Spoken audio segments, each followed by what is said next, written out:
Hello and welcome everyone. তো সবাইকে আরেকবার ওয়েলকাম জানাচ্ছি আমাদের ভেক্টরের 3 নম্বর ক্লাসে। তো আশা করি সবাই নিশ্চয়ই ভালো আছো, রাইট? নীলাকাশ, ওয়ালাইকুম আসসালাম স্যার আমাদের। ওকে, ফাইন। Hello everyone. তো আশা করছি সবাই নিশ্চয়ই ভালো আছো, রাইট? তো এখন সবাই যুক্ত হলে আমরা ক্লাসটা শুরু করতে পারি এখন। আহ, ভাল লাগে দেখেই যে প্রথমে একজন এসে কমেন্ট করে দাও যে ফার্স্টে কমেন্ট করছো, তাই ফাইন। ওয়ালাইকুম আসসালাম, আমি ভালো আছি আলহামদুলিল্লাহ। তো আশা করছি যে তোমরা সবাই নিশ্চয়ই ভালো আছো, রাইট? তো সবাই যুক্ত হওয়া মাত্র আমরা আসলে ক্লাসটা শুরু করতে পারি এবং তোমাদের সঙ্গে আজকে আমার 3 নাম্বার ক্লাস, ঠিক আছে? সো আমি সবসময় ভালো থাকি, সেই ধারাবাহিকতায় আমি আজকেও ভালো আছি। সো ওয়ার্ল্ড কাপ চলতেছে, তাই না? ওয়ার্ল্ড কাপ চলতেছে এবং আজকে তো ওয়ার্ল্ড কাপ চলতেছে এবং অনেক কিছু হচ্ছে। ওয়ার্ল্ড কাপে অনেক কিছু হচ্ছে এবং তার ভিতরে আজকে আর্জেন্টিনার খেলা। আজকে রাতে আর্জেন্টিনার খেলা। সো আমি এক্সাইটেড, আমি আর্জেন্টিনার সাপোর্টার। সো আজকে আর্জেন্টিনার খেলা। সো একটা ইম্পর্টেন্ট ডে, তাই না? তো কোনো খেলাই আসলে সহজ করে দেখার কোনো ওয়ে নেই। তো আজকের যে খেলা, সেই খেলাটা যা ইচ্ছে তাই হতে পারে, তাই না? গতকালকে আমরা দেখছি যে স্পেনের খেলা স্পেন ড্র করছে। সো ব্রাজিলের খেলা ব্রাজিল ড্র করছে। তো খেলা যা ইচ্ছে তাই হইতেছে। সো আজকের খেলা আশা করতেছি ভালো কিছু একটা হবে, তাই না? আর্জেন্টিনা সাপোর্টার যারা আছে তারা জানাই দিতে পারো। তো আমি অবশ্য ধরে রাখছি যে এইবার ওয়ার্ল্ড কাপে আর্জেন্টিনা ব্রাজিল কেউই ওয়ার্ল্ড কাপ জিতবে না আর কি, হ্যাঁ। ধরে রাখছি মানে এটাই হওয়ার কথা, এটা ধরে রাখার কিছু নাই, এরকমই হবার কথা। তারপরেও খেলা দেখার একটা মজা আছে, তাই না? ওকে স্যার, আমাদের অন্যান্য কোর্সের কবে ক্লাস শুরু হবে একজন জিজ্ঞাসা করছো, তো সব কিছু শুরু হয়ে যাবে, তাই না? তো আমি আমার ভেক্টর চ্যাপ্টারটাকে আসলে আগে শেষ করে রাখতে চাচ্ছি। তো এইটা তোমরা করো, তোমরা আসলে আর্লিয়েস্ট টাইমেই আসলে ক্লাস ক্লাস তোমাদের শুরু হয়ে গেছে। বলতে গেলে সবার আগেই আসলে আমাদের ক্লাস শুরু হয়ে গেছে এবং ফিজিক্সের ক্লাস চলছে। ভেক্টরের 2টো ক্লাস হয়েছে, আজকে 3 নাম্বার ক্লাস। স্যার অ্যাডমিশনের ক্লাস কবে থেকে? মুশফিক আল মাহিন বলছে অ্যাডমিশনের ক্লাস কবে থেকে? ভাই রে ভাই, পোলাবান কতখানি সিরিয়াস! এখন একাডেমিকের পড়ালেখা শুরু হয় না, অ্যাডমিশন বলতে আমি বুঝতে পারছি। অ্যাডমিশন বলতে তোমরা বলতেছো কলেজ অ্যাডমিশনের ক্লাস কবে থেকে, বুঝতে পেরেছি। ওকে, এটা ঠিক আছে, ফাইন। সো কলেজ অ্যাডমিশনের ক্লাস কবে থেকে সেটা আসলে এই ক্লাসের মধ্যে আমি বলছি না আর কি, ফাইন। সো খুব দ্রুত আর কি, হ্যাঁ, খুব দ্রুতই আমরা আসলে কলেজ অ্যাডমিশনের ক্লাসও শুরু করব। তো তোমাদের এতটুকু বলে নেওয়া যেতে পারে যে সেটা হচ্ছে যে আর্লি টাইমেই আমরা আসলে শুরু করছি, তাই না? একটা হচ্ছে পিছায় পড়া, আর একটা হচ্ছে আগে আগে শুরু করা। সো আগে আগে শুরু করার পার্টটা ঠিক আছে, এখন কলেজ অ্যাডমিশনের জন্য কাজ করতে হবে, তাই না? সো এটা নিয়ে আলোচনা করার জায়গা আছে, তো সেটা আমি করব। তো তার আগে আমরা এই ক্লাসটা করব। ভাইয়া ওয়েবসাইটে কি লাইভ ক্লাস দেওয়া যায় না? ওয়েবসাইটেও লাইভ ক্লাস দেওয়া যায়, বাট আমরা ফেসবুকে লাইভ ক্লাসটা ফ্রি করে রাখছি প্রথম চ্যাপ্টারটা। ওকে ভাইয়া, আমাদের এইচএস 87, ওকে ফাইন। নরডামের অ্যাডমিশনের ক্লাস, হ্যাঁ বুঝতে পারছি নরডামের অ্যাডমিশনের ক্লাস কবে থেকে এটা তোমরা জানতে চাইছো এবং সেটা নিয়ে আলোচনা হবে। সেটা এই মুহূর্তে না আর কি, হ্যাঁ। একটু ধৈর্য ধরে, একটু ধৈর্য ধরে। ওয়ালাইকুম আসসালাম। তো আমি ভালো আছি, আশা করছি তোমরা সবাই নিশ্চয়ই ভালো আছো। Okay fine. তো আমরা ভেক্টরের এর আগে 2টো ক্লাস করছি। ভাইয়া আর এম এস এর জার্সি দেন, আর সব পাবা আর এম এস এর জার্সি। আজকে রাতে আর্জেন্টিনার খেলা, তাই না? আজকে আর্জেন্টিনার খেলা, রাতের বেলা আর্জেন্টিনার খেলা, আজকে মজা হবে, তাই না? কে কে জানে আজকে আর্জেন্টিনা কিনা হাইরেই যায়, তাই না? এটাও হইতে পারে। কজ এর আগের বছর, এর আগের বছর না, এর আগের ওয়ার্ল্ড কাপ যদি তোমরা আসলে দেখে থাকো, অবশ্যই দেখছো, তোমরা তো ছিল না তখন, তখন দেখছো যে আর্জেন্টিনা প্রথম ম্যাচ সৌদি আরবের সঙ্গে হারছিল, তাই না? তো এবং ওই হারটা খুব দরকার ছিল। ওই হারটা হবার পরেই আর্জেন্টিনা আসলে ওয়ার্ল্ড কাপ জিতছিল। তো আজকেও এরকম কিছু যদি হয় তাহলে খারাপ হবে না আর কি। তারপরেও আর্জেন্টিনা খেলা আজকে মোস্ট প্রবলি মনে হয় না হারবে, আরো ভালো খেলবে আর কি। যাই হোক, বললেন না তো ভাই, তোমরা এতগুলা কমেন্ট করো যে কোনটা রেখে কোনটা বলি। আগামীকাল মানে তো আজকেই আর কি, মানে রাত হইলে তো 12টা, এরপরে তো খেলা মানে আগামীকালকেই চলে যাবে, তাই না?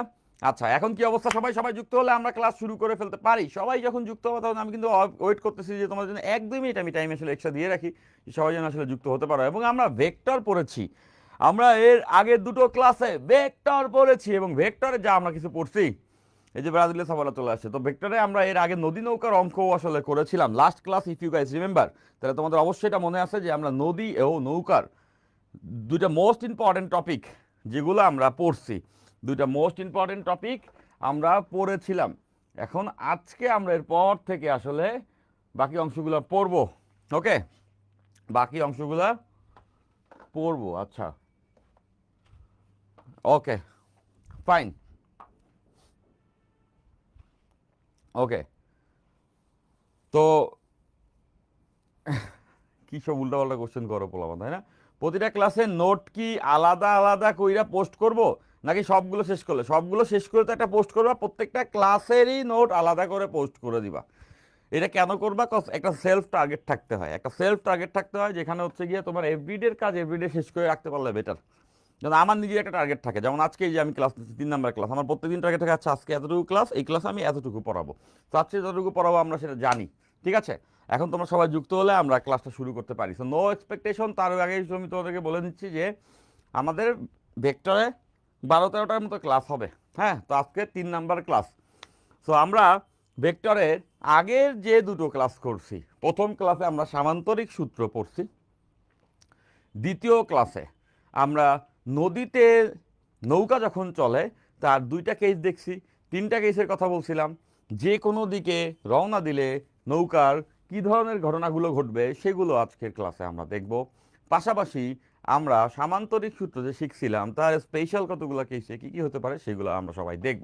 সেই ভাই, ভেরি গুড। এই যে আসো, সবাই এখন যুক্ত হলে আমরা ক্লাসটি শুরু করে দিতে পারি। চলো, before further do, let's just jump into ইট। আমরা ধীরে ধীরে ক্লাসের ভিতরে চলে যাই। ওকে ভাইয়া, নোটগুলো কোথায় পোস্ট করবে? আচ্ছা, এটা ভালো কথা বলছো নাফিস। নোটগুলো পোস্ট করবে আমাদের গ্রুপে, নোটগুলো পোস্ট করবে আমাদের গ্রুপে। এখন কোন কোন গ্রুপে তুমি পোস্ট করতে পারো ফিজিক্সের নোট? RMH গ্রুপে, RMH গ্রুপে। পাশাপাশি তোমরা পোস্ট করতে পারো ফিজিক্স ম্যানিয়াক গ্রুপে। এবং যে গ্রুপেই পোস্ট করো অবশ্যই তোমরা ওই যে নোট যে করছো, কোন চ্যাপ্টারের নোট, তুমি কে, তোমার নামটা লিখবা।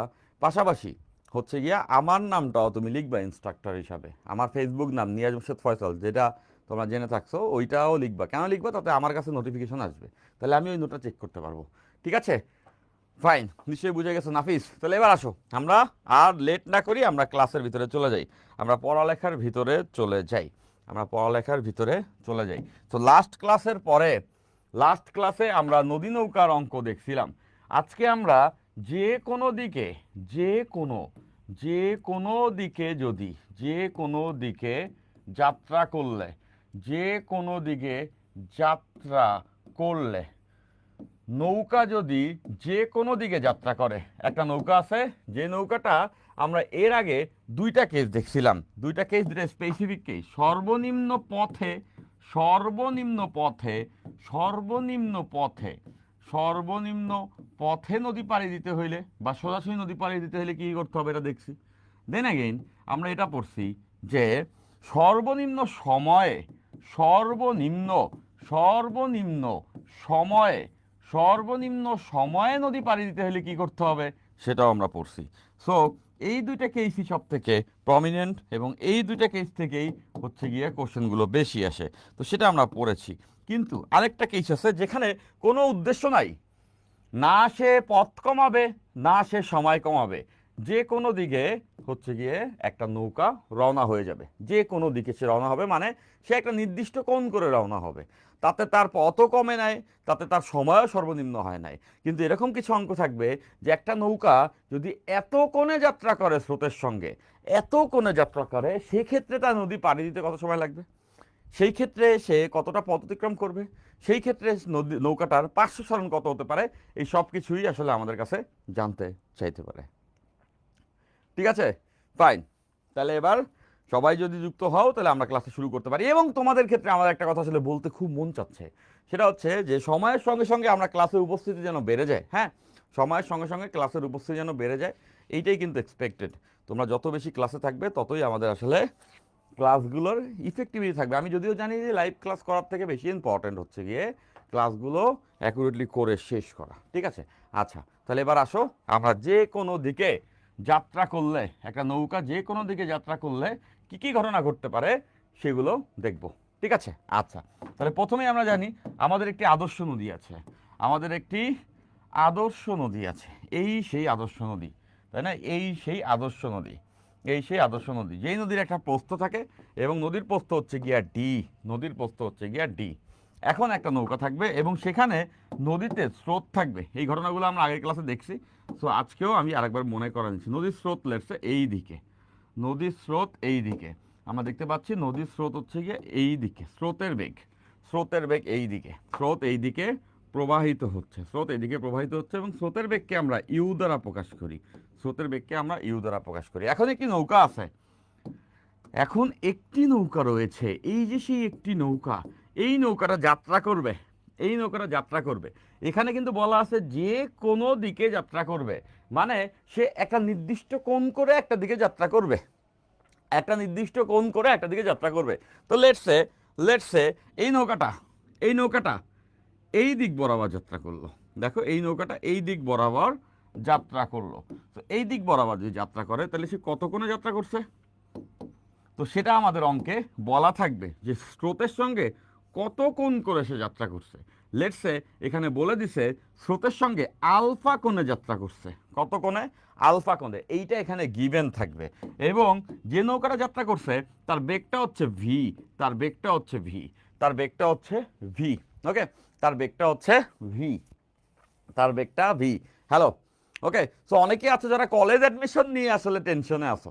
তো কলেজ অ্যাডমিশন নিয়ে কাজ হবে, কলেজ অ্যাডমিশন নিয়ে কাজ হবে, সেটা আমি তোমাদেরকে তো বলেছি, তাই না, সেটা আমি তোমাদের বলেছি। তো এই মুহূর্তে তোমাদের কাজ কি জানো, মানুষের জীবনে সব থেকে বড় একটা প্রবলেম হচ্ছে কি ফোকাস বারবার এদিক ওদিক হয়ে যাওয়া, তাই না?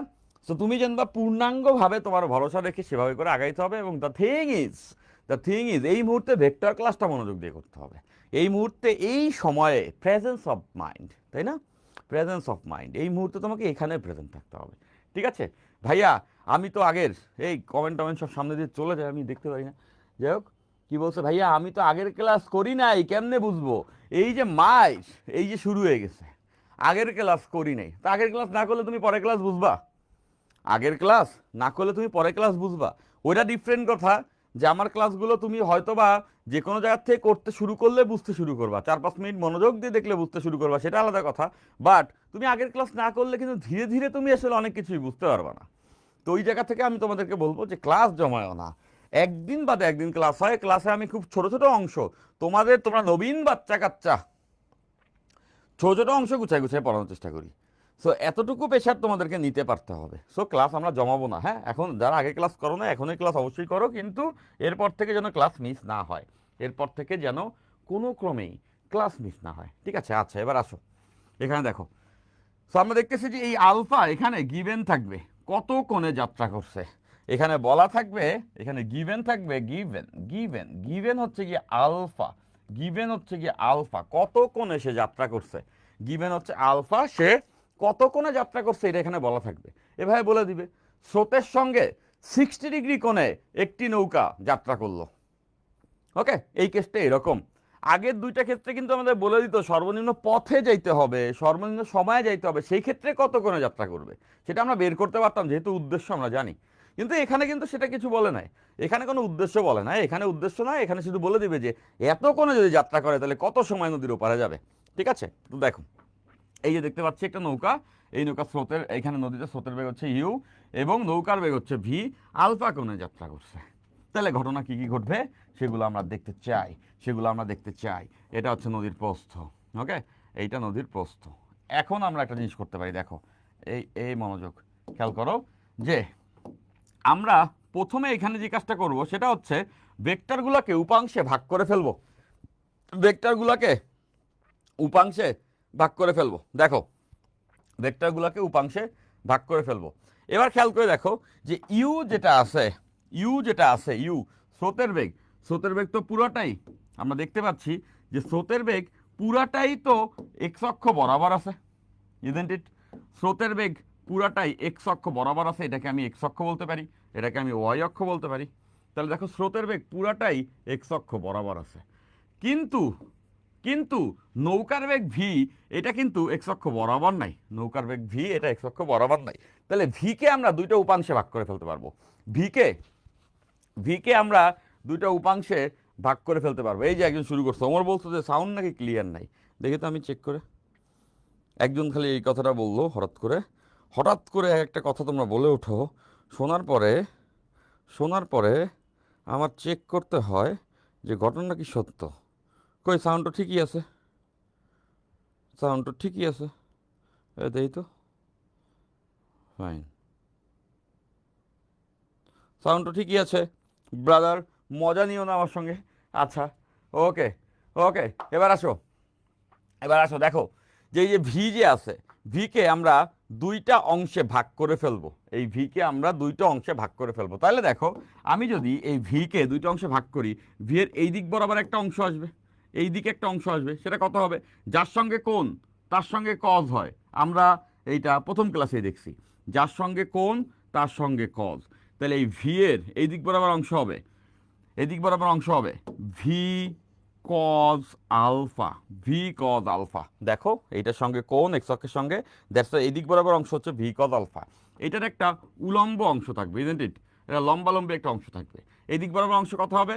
V sine alpha, v sine alpha. দেখো এটা হচ্ছে ভি, ভি এর দুইটা অংশ, এদিকের অংশ ভি কজ আলফা, এদিকের অংশ ভি সাইন আলফা।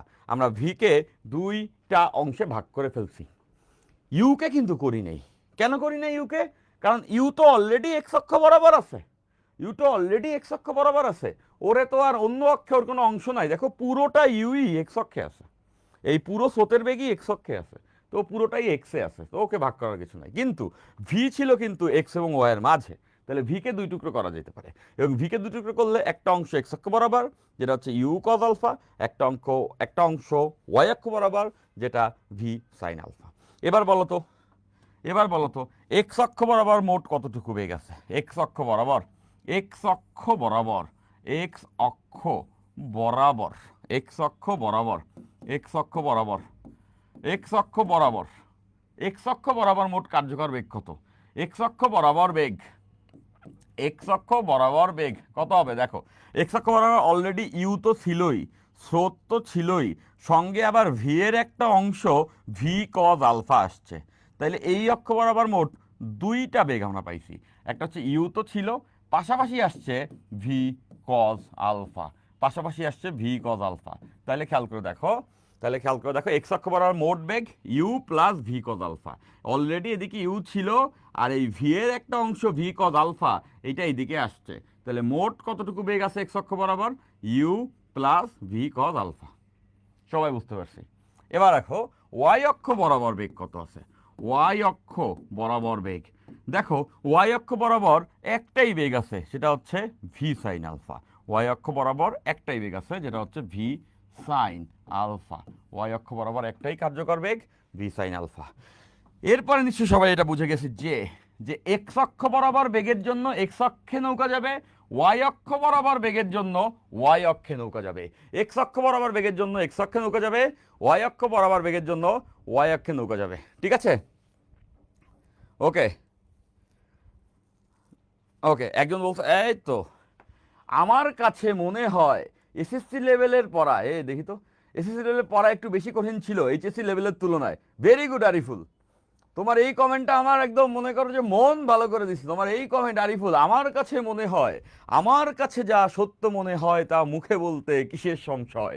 তো একজন বলেছে যে এসএসসির পড়ালেখা ওর কাছে আরো কঠিন মনে হইতো, এইচএসসিটা সোজা মনে হচ্ছে। ওয়াও, আমেজিং, মানে মানে শুনেই মন ভালো হয়ে গেল যে এটা, যে তোমার এসএসসির থেকে এইচএসসির পড়া সোজা মনে হয়।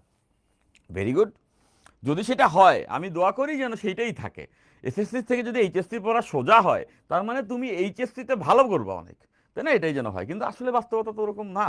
এসএসসির থেকে এইচএসসির পড়া তোমার এখনই সোজা মনে হচ্ছে, তুমি তো আসলে অনেকটু পড়ো নাই, তুমি তো একটু পড়া শুরু করছো। ফিজিক্সে আমরা পড়া শুরু করছি 3টা ক্লাস, আজকে 3 নাম্বার ক্লাস শুরু হয়েছে। তো তোমার এই 3টা ক্লাস করে যদি সোজা মনে হয় তার মানে তুমি ভালো বুঝতেছো, দ্যাটস ভেরি গুড।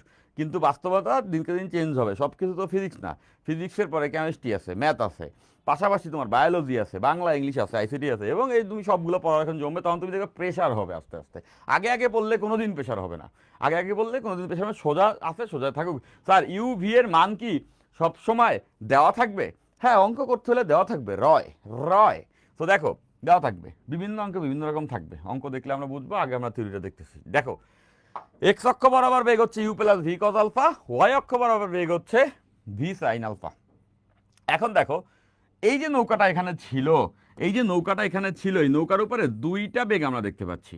একটা হচ্ছে স্রোত তাকে এইদিকে ঠেলতেছে, আর নৌকা এইদিকে চলতে যাচ্ছে।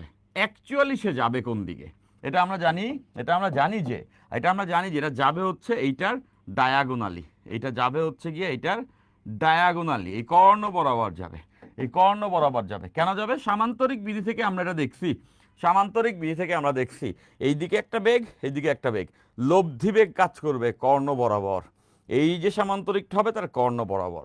দ্যাট মিন্স এই নৌকাটা এই কর্ণ বরাবর যদি যায়, সে কর্ণ বরাবর গিয়ে এরকম কোনো একটা জায়গায় গিয়ে উঠবে, সে কর্ণ বরাবর গিয়ে এইরকম একটি জায়গায় উঠবে, কর্ণ বরাবর গিয়ে, কর্ণ বরাবর তার লব্ধি বেগ এরকম একটি জায়গায় গিয়ে সে উঠবে।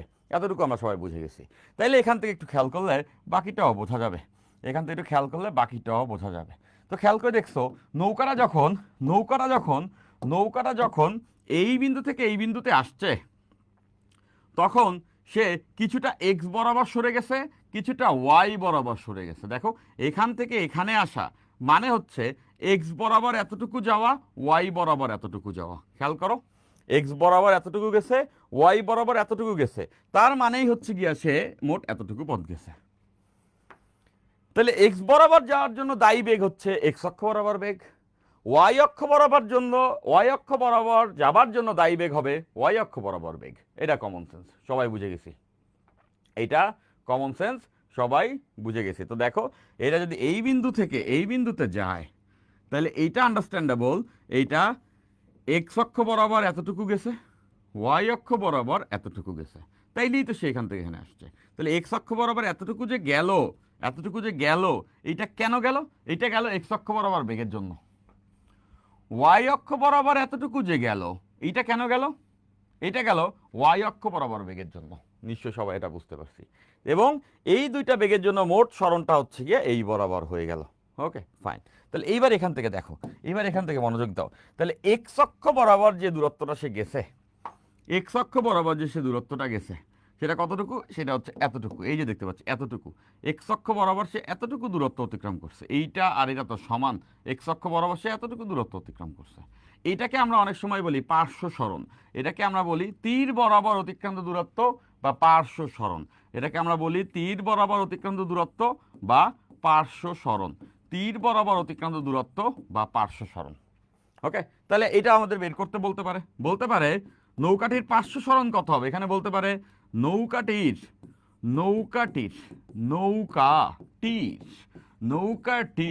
তীর বরাবর,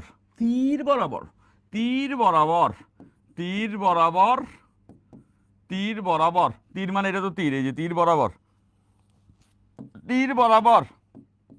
পার্শ্ব সরণ, তীর বরাবর পার্শ্ব সরণ নির্ণয় করো। নৌকাটির তীর বরাবর পার্শ্ব সরণ, তাহলে তীর বরাবর পার্শ্ব সরণ কত হবে? তো আমরা বুঝতে পারতেছি এই বিন্দু থেকে এই বিন্দু পর্যন্ত বা এতটুকু দূরত্ব যে গেছে, এটা গেছে কোন বেগের জন্য? গেছে এক্স অক্ষ বরাবর বেগের জন্য, এক্স অক্ষ বরাবর বেগের জন্য গেছে হচ্ছে কি এক্স অক্ষ বরাবর বেগের জন্য। তো আমরা এটা জানি, আমরা এটা খুব ভালো মতো জানি যে এস ইকুয়ালস টু ভিটি, এই সূত্র সবার জানা আছে না? এস ইকুয়ালস টু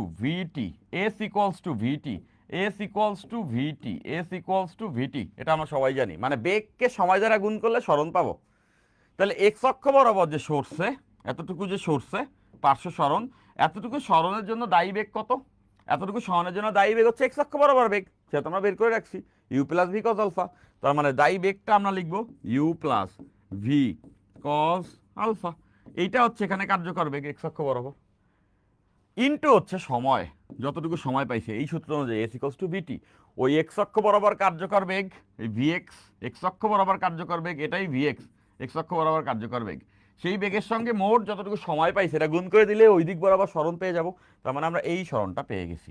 এক্স অক্ষ নৌকাটি তীর বরাবর পার্শ্ব সরণ, এটাকেই আমরা এক্স বলতে পারি। এক্স, দেখো এই অংশটুকুকে আমরা এক্স বলতেছি, এখান থেকে যে এখানে আসছে, এই যে থেকে এখানে আসছে, এতটুকুকেই আমরা এক্স বলতে পারি, তাই না? এক্স, এটা হচ্ছে এক্স, আর এটা হচ্ছে ওয়াই। ওয়াইটা কিন্তু নদীর প্রস্থের সমান, খেয়াল করে দেখো। তাহলে এইখান থেকে এখানে আসছে এক্স, এবং এক্স এর ভ্যালু ইকুয়ালস হবে u plus v cos alpha into t, u plus v cos alpha into t, u plus v cause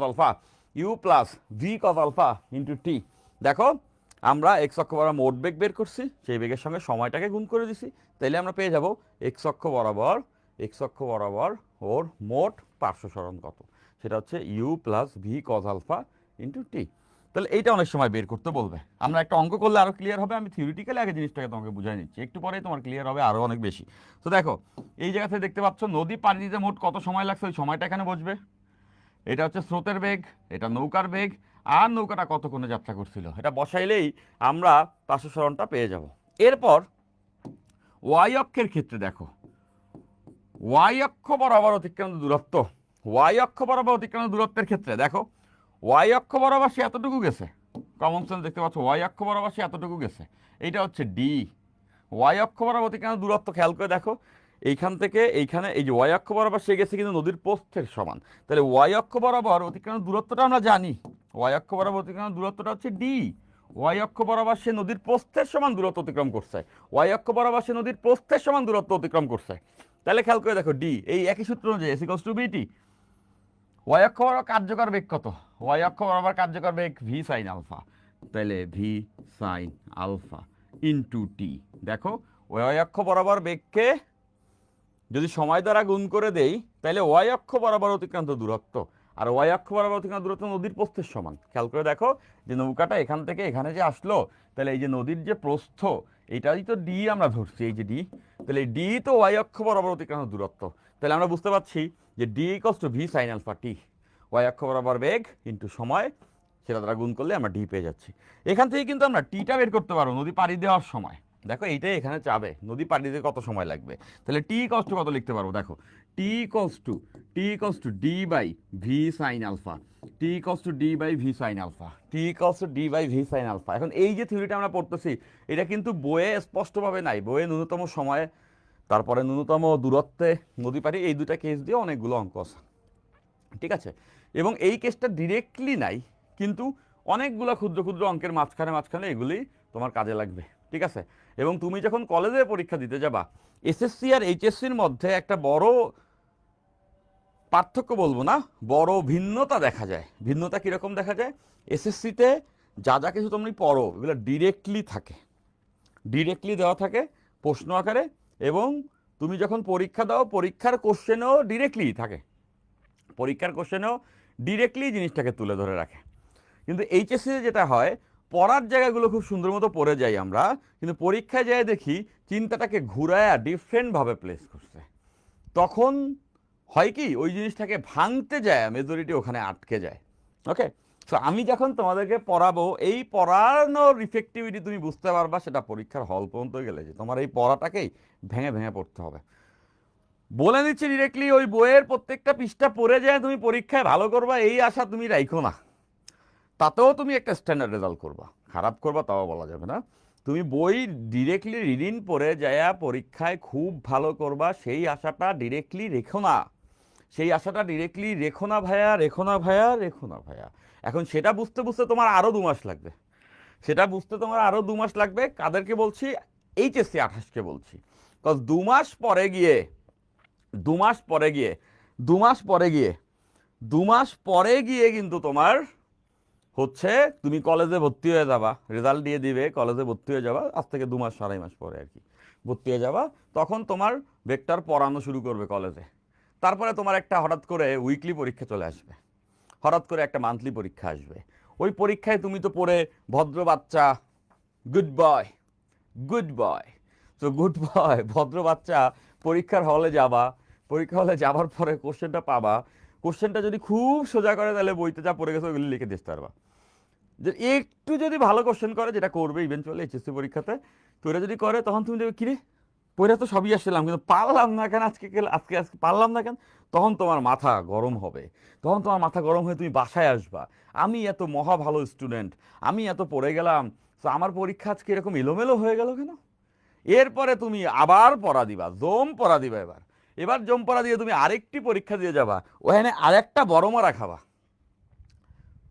মারা খাওয়া এই শব্দটা বলা ঠিক হয়নি, ওখানে তুমি আরও একটু খারাপ করবা। তো আরও একটু খারাপ করার পরে তখন তোমার জিদ উঠে যাবে, এই কি হয়েছে, আমার তো দেখাইতেই হবে, আমার তো দেখাইতেই হবে ভালো কইরা। তো এর জন্য কি করবা, তুমি আরও বেশি পড়বা, আরও বেশি পড়ে 3 নম্বর পরীক্ষা দিয়ে যাবা, ওরাতে তুমি আরও মারা খাবা, তখন তোমার না কনফিডেন্স ভেঙে যাবে, কনফিডেন্স ভেঙে তুমি তখন ব্যাক টু দ্য প্যাভিলিয়ন, তখন তুমি ফিরে আসবা হচ্ছে গিয়ে গ্যালারিতে, এসে তখন তুমি বুঝবা আচ্ছা ঠিক আছে ভাই যে ক্লাসগুলো করাইছিল ক্লাসগুলো করি তাহলে। না, অনেক চেষ্টা তো করলাম, নিজে তো অনেক লাফাইলাম, অনেক দাপাইলাম, তো এখন ভাইয়া যেহেতু ক্লাসগুলো করেছিলেন, বলেছিলেন এগুলা করলে, তখন তুমি শেষ চেষ্টা করে দেখি ভাইয়ের এই ক্লাসগুলোতে যদি কিছু একটা হয়, দেখি করে দেখি, ইচ্ছা ছিল না তাও করে দেখি। তো তুমি করবা তখন ক্লাস করে যায়, তুমি যখন পরীক্ষা দিবা তোমার তুলনামূলক আগের 3টা পরীক্ষার থেকে বেটার পরীক্ষা পাবা তুমি, তখন তোমার একটু বিশ্বাস শুরু হবে, আরে ভালো তো ব্যাপারটা, জানি না কি হয়েছে, কিন্তু কাহিনী হচ্ছে যে এই তো দেখলাম এখন একটু পরীক্ষা ভালো হয়েছে, তারপরে তুমি আরও ক্লাস করবা, এরপরে তুমি যে আবার পরীক্ষা দিবা, তবে যে আগের থেকে আরেকটু বেটার হয়েছে। একবারে যেহেতু সর্বোচ্চ নাম্বার পাওয়া যায় না, ধীরে ধীরে ধীরে ধীরে, good things take time, good thing takes time, fine. So ওইখান থেকেই তুমি দেখবা ধীরে ধীরে তোমার এই বিলিফটা আসতে শুরু করবে। তো আমি ওই জায়গা থেকেই বলতেছি যে মানুষ তখনই কোনো কিছু মানে যখন সে বিপদে পড়ে, তার আগে সে মানে না, তার আগে সে মানে না। তো যখন আমরা এই ভেক্টর ক্লাস শুরু করি, তখন আমার মাথায় এটা ছিল যে এই নওল কিশোর, এই নওল কিশোর প্রথম প্রথম মানতে চাবে না, ওরা প্রথম প্রথম ক্লাস করবে আবার করবে না, এরকম করবে, তাই মানে তারা খারাপ ভালো সেটা কোনোটাই না। এটা আমি তোমাদের জায়গায় থাকলে আমিও হয়তো বা সেম কাজই করতাম। তো এইভাবে করে একটা সময় যাবে। তো আমি তোমাদেরকে বলে নিচ্ছি যে আগায় থাকার সময় আগায় থাকো, এখন আগায় থাকার সময়, ভেক্টর চ্যাপ্টারটা শেষ করে রাখলে কলেজে গেলে প্রথম থেকেই ওই ফিলটা পাবা যে কিছুটা আমরা আগায় আছি। ভাইয়া ক্যাপশনে ম্যাট্রিক্স নির্ণায়ক লেখা, কেউ ক্যাপশনে ম্যাট্রিক্স নির্ণায়ক লেখা, ওই ক্যাপশনে নয়, পিন কমেন্টে এখানে ম্যাট্রিক্স নির্ণয় লেকচার 2 লেখা, কেন লেখা আমি জানি না, এটা ওই সেট করা ছিল পেজে এই জন্য, এমনি তুমি দেখো ক্যাপশনে লেখা vector 2, vector 3। Okay fine, fine. Y অক্ষের দূরত্ব কি 500 সরণ থাকে না? কি লিখছো এটা রিক, যদি ওয়াই অক্ষের দূরত্বে কি 500 সরণ থাকে নাকি থাকে না? আমার মনে হয় থাকে না, থাকে না, থাকবে ওয়াই অক্ষে আবার 500 সরণ কি?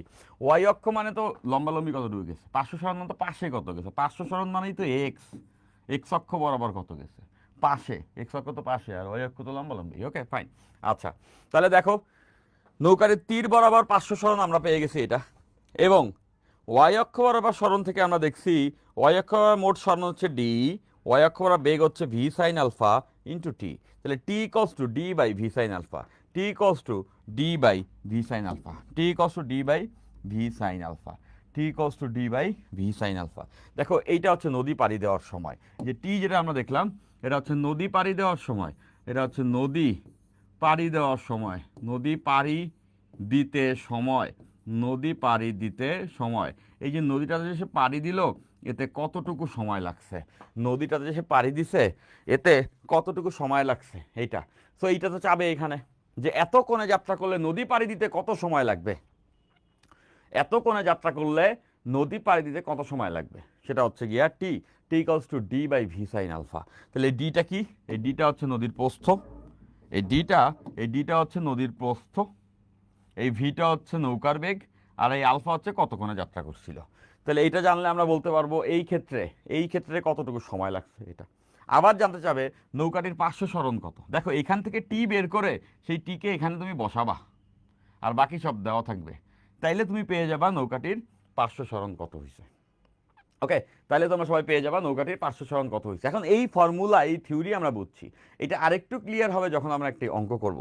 এটা এখনই আমরা একটি অঙ্ক করব, দেখো এখনই আমরা একটি অঙ্ক করব, এখনই আমরা একটি অঙ্ক করব, এখনই আমরা একটি অঙ্ক করব। এখানে বলা আছে এইভাবে যে 2 কিলোমিটার প্রশস্ত, 2 কিলোমিটার প্রশস্ত একটি, 2 কিলোমিটার প্রশস্ত একটি নদীতে, 2 কিলোমিটার প্রশস্ত একটি নদীতে স্রোতের বেগ, স্রোতের বেগ, স্রোতের বেগ 2 কিলোমিটার পার আওয়ার,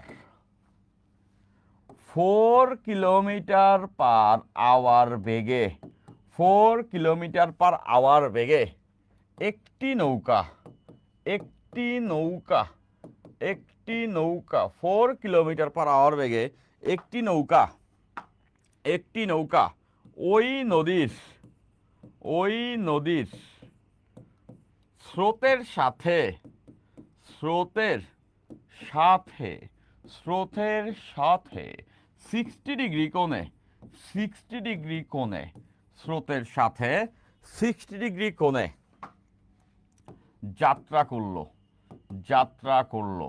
60 ডিগ্রি কোণে যাত্রা করলো।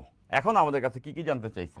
1 নম্বরে জানতে চাইছে নদী পাড়ি দিতে কত সময় লাগবে। নদী পাড়ি দিতে কত সময় লাগবে? পাড়ি দিতে কত সময় লাগবে? কত সময় লাগবে? যে কোনো থিওরি পড়ার পরে তোমরা তো নতুন নতুন পড়া শুরু করেছো, কিছু অঙ্ক করে নিলে দেখবা, যে কোনো থিওরি পড়ার পরে কিছু অঙ্ক করে নিলে তুমি দেখবা যে তোমার ওইটা একটু বুঝতে সুবিধা হবে। ঠিক আছে? এবং আরেকটা কথা একটু ইম্পর্টেন্টলি বলে নিতে হয়, এটা বলে দিলে তোমার বুঝতে সুবিধা হবে। সেটা হচ্ছে যে বইয়ের সঙ্গে মিলায়ে মিলায়ে পড়ো না। এই মুহূর্তে তোমার কলেজ শুরু হয় নাই, কিচ্ছু শুরু হয় নাই, বইয়ের সঙ্গে এই মুহূর্তে মিলায়ে পড়ো না। তোমরা জাস্ট আমার উপরে ভরসা রেখে সম্পূর্ণ ক্লাসগুলো করবা। এই যে 3 নাম্বার ক্লাস, 4 নাম্বার ক্লাস হবে, 5 নাম্বার ক্লাস হবে, এভাবে অনেকগুলো ক্লাস হবে। সো এই চ্যাপ্টারটা পুরো আমার সবগুলো ক্লাস করবা। সবগুলো ক্লাস যখন শেষ হবে তারপরে তুমি বইয়ের অঙ্কগুলো দেখবা, এরপরে বইয়ের সঙ্গে মিলাবা, তখন তুমি বুঝতে পারবা পূর্ণাঙ্গ ফিলটা আসে। বাট আমাদের স্টুডেন্টের বা সকল স্টুডেন্টের এরকমই একটা স্ট্র্যাটেজি, সেটা হলো যে বইয়ের প্রথম পৃষ্ঠার সঙ্গে মিলায়া মিলায়া পড়া, প্রথম পৃষ্ঠা পড়া, এরপর দ্বিতীয় পৃষ্ঠা পড়া, এরপর তৃতীয় পৃষ্ঠা পড়া। তো ওইভাবে যদি তুমি 3 নাম্বার লেকচার হয়ে গেছে বই পড়তে যাও, তুমি খুব একটা মজা পাবা না, বলে দিলাম, খুব একটা মজা পাবা না। সেক্ষেত্রে তোমার মনে হবে অনেক কিছু তো বুঝতেছি না, কারণ এটা তো কেবল 3 নাম্বার লেকচার। পূর্ণাঙ্গ সিনারিও শেষ হোক, তারপরে তুমি বইটা পড়বা, তাইলে আমার লেকচার থেকে তুমি বেশি উপকৃত হবা, বলে দিলাম এটা। Okay fine. তো ওই ভাষাটা রেখে ফিজিক্সটা পড়তে হবে। অন্যান্য সাবজেক্টের থেকে ফিজিক্সের পার্থক্য এখানেই। তানভীর আহমেদ ভাই, আপনার মতো চুল রাখার জন্য চুল রাখছিলাম, কিন্তু বাসা থেকে আজকে বকা দিছে, তাই কেটে ফেলেছি। এটাই হবার কথা তানভীর, এটাই হবার কথা। কেউ বোঝে না, কেউ বুঝতে চায় না আমাদেরকে, তাই না? এই চুল বড় রাখতে চাও, আমার তো চুল এখন ছোট। গত ওয়ার্ল্ড কাপের সময় আমার চুল মেলা বড় ছিল, যে তখন আমি এভাবে করে চুলটা বেঁধে রাখতে পারতাম, ইভেনচুয়ালি আমি এখনো পারি। তো চুল বড় রাখতে চাও না। চুল বড় রাখার সবথেকে বড় সমস্যা হচ্ছে কি, গরমকালে ঠান্ডা লাগবে। এই চুল বড় রাখলে শাওয়ার নেওয়ার পরে চুল শুকাইতেই তোমার ঘন্টা 2-3 লেগে যাবে। নাইলে তুমি যদি ভিজা চুলে যদি তুমি মুভমেন্ট করো, তোমার ঠান্ডা লাগবে। তো চুল বড় রাখার দরকার নাই, সব কিছু আমার মতো করতে হবে না। ঠিক আছে তানভীর আহমেদ? আর বাসা দিয়ে বকা তো দিবেই, বাসা দিয়ে বকা দিবে না? অবশ্যই দিবে। তো বাচ্চা পোলাপান চুল রাখতে চায়, চুল রাখবে না। আমি সারা জীবন এত বকা খাইছি, আমার স্কুল লাইফে খালি বকা না, মাইরও খাইছি ভাই। স্কুল লাইফে চুল বড় রাখলাম, মাইরা টিচার আমার অবস্থা এমন করে, চুল চুল টাইনা হইনা জানা তো অবস্থা। এরপরে কলেজ লাইফে আমাদের কলেজ নট এনডিসি কলেজ ভালো ছিল ভাই, খুব ভালো ছিল, খুব বেশি প্যারা দেয় নাই চুলের জন্য, না আমার খুব বেশি প্যারা দেয় নাই। ওই দু একজন টিচার জিজ্ঞাসা চুল বড় হয়ে চুল কাটতে হবে কি, এটাই। এখন তুমি একটা জিনিস মনে রাখবা, দুনিয়াতে দুনিয়াতে তোমাকে, তুমি যা চাও সেইটা অটোনিমাসলি কেউ তোমাকে করতে দিবে না। চুল তোমাকে কেউ বড় রাখতে দিবে না। আমারে কি বাসা দিয়ে খুব ভালোবাসতো যখন আমি চুল বড় রাখতাম, আমি খুব ভালোবাসা দিত যে ভালো হয়েছে, খুব বড় হয়েছে, দিত না। ওটা অর্জন করে নিতে হয়, ছিনায় নিতে হয়। তো কেমনে ছিনায় নিছি? রেজাল্ট দিয়ে, রেজাল্ট দিয়ে। যখনই বাসা বাড়ি থেকে চুল কাটতে বলতো, তখনই আমি দেখতাম, দেখছো এই দেখো আমি ক্লাসে ফার্স্ট, আমার তে ভালো কে করছে দেখো, করে নাই কেউ, তখন না, এই জন্য আমি চুল রাখি। তো তারপরে হচ্ছে গিয়া যখন কলেজে ভালো রেজাল্ট করতাম, আম্মা আব্বারা এসে দেখেন, এই দেখো এই দেখো দেখো কত ভালো রেজাল্ট, আর কেউ করছে, তোমার ছেলে কত ভালো রেজাল্ট করছে দেখছো। সো এটা দেখা যাবে, আচ্ছা ঠিক আছে, তখন কী চাস? তাহলে আমি চুল বড় রাখবো, হয় কি আমার মতো রাখবো, ডিস্টার্ব করবো না আমাকে। ওকে, সো ওইটা ওইভাবে হয়েছে। তো তুমিও রাখতে পারবা চুল বড়, আমার থেকেও বড় চুল রাখতে পারবা, অনেক কিছু রাখতে পারবা, কিন্তু আমি প্রথমেই বলে নিয়েছি এটা খুব একটা হেলদি কিছু না। First thing first. আর সেকেন্ডলি, ভালো রেজাল্ট করো, সব কিছু সুন্দর মতো করো, দেখবা বাহার থেকে কিছু বলবে না। ঠিক আছে? নিশ্চয়ই বুঝতে পারছো। আমি ভালো আছি আলহামদুলিল্লাহ। এবারে এই অঙ্কে আসো। নদী পাড়ি দিতে কত সময় লাগবে? এটা একটা 2 নাম্বার কোশ্চেন। 2 নাম্বার কোশ্চেন, তীর বরাবর পার্শ্ব সরণ কত হবে? তীর বরাবর, তীর বরাবর, তীর বরাবর পার্শ্ব সরণ কত হবে? তীর বরাবর পার্শ্ব সরণ, তীর বরাবর পার্শ্ব সরণ নির্ণয় করো। তীর বরাবর পার্শ্ব সরণ নির্ণয় করো। তীর বরাবর পার্শ্ব সরণ নির্ণয় করো। Okay fine. 3 নাম্বার কোশ্চেন, নৌকাটির নৌকাটির নৌকাটির নৌকাটির নৌকাটির যে নৌকাটা চলছিল আর কি, ওই নৌকাটির মোট সরণ নির্ণয় করো। মোট সরণ নির্ণয় করো, মোট সরণ নির্ণয় করো, মোট সরণ নির্ণয় করো। নৌকাটার মোট সরণ কত হয়েছে এটা নির্ণয় করতে হবে। এই তিনটা জিনিস আমাদের এখানে বের করতে দিতে পারে। তো আমরা এই তিনটা জিনিস বের করব। তো আমরা থিওরিটিক্যালি এটা পড়ছি, এখন আমরা ওকে ওকে এবার বেশি মজা। সু সুহানা বলছো, ভাইয়া একটা আপুকে চুলের কমপ্লিমেন্ট দিতে গেছিলাম, সামনে যায় দেখি ওইটা ভাইয়া একটা মানুষকে কেমনে, একটা মানুষ খালি চুল দেখেই ভাইয়া না আপু এটা বোঝে যারা, তাদেরকে আমি অন্ধ বলবো। আচ্ছা এবার আসো, শুধু চুল দেখেই যদি ভাইয়া আপু বোঝা যাইতো তাহলে তো হইতো, তোমাকে তোমার অবজারভেশন বাড়াইতে হবে। এবার আসো আমরা এই অঙ্কে ফিরে আসি, তাই না? একজন ছেলে এবং একজন মেয়েকে শুধু চুল না, অনেকভাবেই বোঝা যায় যে সে কে। তো এবার দেখো যে, এবার দেখো যে, এবার দেখো যে, যে এটা হচ্ছে সেই নদী, এটা হচ্ছে সেই নদী যেই নদীতে আমরা নৌকা চালাবো, তাই না? ছোটবেলায় একটা সুন্দর গান শুনেছিলাম, আমার একটা নদী আছে জানলো না তো কেউ, এইখানে এক নদী আছে বুঝলো না তো কেউ। তো যাই হোক, ওর এবার এই যে হচ্ছে সেই নৌকা, সেই যে হচ্ছে সেই নদী, যেই নদীর প্রস্থ হচ্ছে ডি, যেটা আমাদেরকে বলে দিচ্ছে 2 কিলোমিটার। এটা হচ্ছে 2 কিলোমিটার, এটা হচ্ছে 2 কিলোমিটার। তাহলে এবার দেখো যে, এবার দেখো যে, এবার দেখো যে, দেখো যে, দেখো যে এখানে একটা নৌকা আছে, হ্যাঁ। তো এখন আমাদের কিন্তু স্রোতের বেগ বলে দিছে, আমাদেরকে স্রোতের বেগ বলে দিছে। স্রোতের বেগটা কত? স্রোতের বেগ আমাদেরকে বলছে এই দিক বরাবর ইউ। স্রোতের বেগ, স্রোতের বেগ বলছে 2 kilometre per hour, 2 kilometre per hour. Okay, এবং আমাদেরকে নৌকার বেগও বলে দেওয়া আছে। নৌকার বেগটা বলা আছে ভি, নৌকার বেগটা বলা আছে ভি, যেটা হচ্ছে আমরা জানি 4 কিলোমিটার পার আওয়ার। এবং এদের মধ্যবর্তী কোণ আলফা কত কোণে যাত্রা করছে এটা বলা আছে। আলফা কত বলছে দেখো, আলফা বলা আছে 60 ডিগ্রি, আলফা হচ্ছে গিয়া 60 ডিগ্রি। এবার আমরা আসো, আমরা জানি যে নৌকাটা যাবে কোন দিকে, নৌকাটা যাবে এদের কর্ণ বরাবর, এই দিক বরাবর নৌকা যাবে, নৌকা যায় এখানে উঠবে, নৌকা গিয়ে এখান থেকে এখানে উঠবে। ওকে ফাইন, তাহলে দেখো এইটা হচ্ছে নদীর প্রস্থ। তো আমরা জানি, আমরা এইগুলো জেনে ফেলছি, এতটুকু হচ্ছে পার্শ্ব সরণ এক্স। ওকে, এতটুকু পার্শ্ব সরণ এক্স। এখন প্রথমেই বলছে নদী পাড়ি দিতে কত সময় লাগবে। 1 নাম্বার কোশ্চেন, নদী পাড়ি দিতে কত সময় লাগবে, এটা তো আমরা থিওরি আকারে পড়ে ফেলছি। নদী পাড়ি দিতে সময় t equals to d by v sine alpha, নদী পাড়ি দিতে সময় t equals to d by v sine alpha, নদী পাড়ি দিতে সময় t equals to d by v sine alpha, নদী পাড়ি দিতে সময় t t t t equals to d by v sine alpha. Okay, তো ডিটা কত? ডিটা হচ্ছে নদীর প্রস্থ, নদীর প্রস্থ 2 কিলোমিটার। তাহলে এখানে আমরা 2 কিলোমিটার বসাই দিলাম। ভিটা কত? নৌকার বেগ, নৌকার বেগ দেওয়া আছে 4 কিলোমিটার পার আওয়ার, 4 বসাই দিলাম। সাইন আলফা, আলফার ভ্যালু কত অঙ্কে বলে দিছে, 60 ডিগ্রি কোণে যাত্রা করছে। তাহলে এখান থেকে ক্যালকুলেশন করলে কিন্তু আমরা পেয়ে যাব টিটা কত। এখান থেকে ক্যালকুলেশন করলে আমরা পেয়ে যাব টিটা কত। এখান থেকে ক্যালকুলেশন করলে আমরা পাবো টি কত, আমরা পাবো টি কত। টি এর ভ্যালু আসবে 1/√3। কোন এককে আসবে? আওয়ার এককে আসবে। ডেফিনেটলি এটা আওয়ার এককে আসবে। সবাই এটা বুঝতে পারো, এটা আওয়ার এককে আসবে। কেন? কারণ দেখো আমি ভিটাকে বসাইছি কিলোমিটার পার আওয়ারে, এটা বসাইছি কিলোমিটারে, এটা কিলোমিটার পার আওয়ারে, কিলো কিলো কাটা পার আওয়ার উপরে চলে আসছে, আওয়ার আসছে, টাইমের একক যেটা হবে এখানে। ঠিক আছে, ওকে ফাইন, ওকে ফাইন।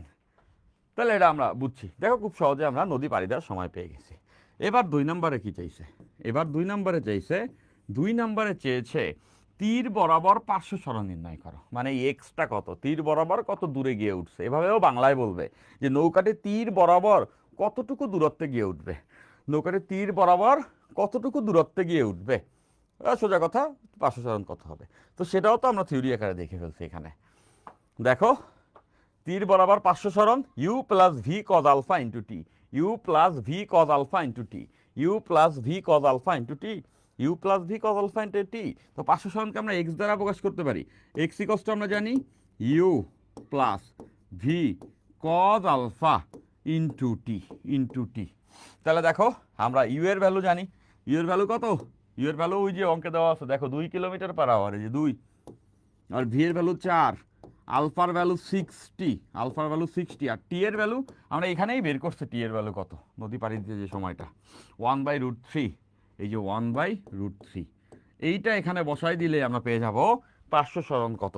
এবং 500 সরণ কিসে আসবে, কিলোমিটারে আসবে। দেখো আমরা সব কিছু কিলোমিটারে বসাইছি, আমরা সব কিছু কিলোমিটারে বসাইছি, সব কিছু কিলোমিটারে বসানো হয়েছে। 2 + 4 cos 60, ওকে, হ্যাঁ, ইনটু, ওকে, 2 + 4 ইন্টু cos 60 ইন্টু 1/√3। আচ্ছা, এটার ভ্যালু আসবে 2.3 কিলোমিটার, 2.3 কিলোমিটার। সবাই নিশ্চয়ই এটা ক্যালকুলেশনটা বুঝতে পারছি। জাস্ট ডেটা বসাইলেই ক্যালকুলেশন বোঝা যাচ্ছে, ডেটা বসাইলেই ক্যালকুলেশন বোঝা যাচ্ছে। 1/√3, ওকে ফাইন, হ্যাঁ এটাই, ওকে। তো এত কিলোমিটার, তাহলে দেখো আমরা দুইটা আনসার পেয়ে গেছি, এইটা একটা আনসার, এইটা একটা আনসার, দুইটা আমরা পেয়ে গেছি। এখন 3 নাম্বারে কি চাইছে, 3 নাম্বারে চাইছে নৌকাটির মোট সরণ নির্ণয় করতে হবে। এটা কিন্তু আমরা ডিরেক্টলি সূত্র আকারে দেখি নাই, বাট আমরা এটা ইজিলি পারবো। নৌকাটির মোট সরণ নির্ণয় করতে হবে, মোট সরণ। মোট সরণ বলতে কত বোঝাবে, দেখো এ মনোযোগ, এ মনোযোগ, দেখো নৌকাটি প্রথমে ছিল এই জায়গাতে, নৌকাটি প্রথমে এই জায়গাতে ছিল, এখন এই জায়গাতে, তাহলে মোট সরণ তো এতটুকু, এতটুকু, মোট সরণ এতটুকু। এই যে সবাই বুঝে ফেলতো, দেখো মোট সরণ এতটুকু হবে, এতটুকু, এটা হচ্ছে মোট সরণ। সেই মোট সরণ এতটুকু আমরা কিভাবে বের করতে পারি, আমরা কিভাবে এটা বের করতে পারি, দেখো আমরা এইটুকু জানি আর এইটুকু জানি।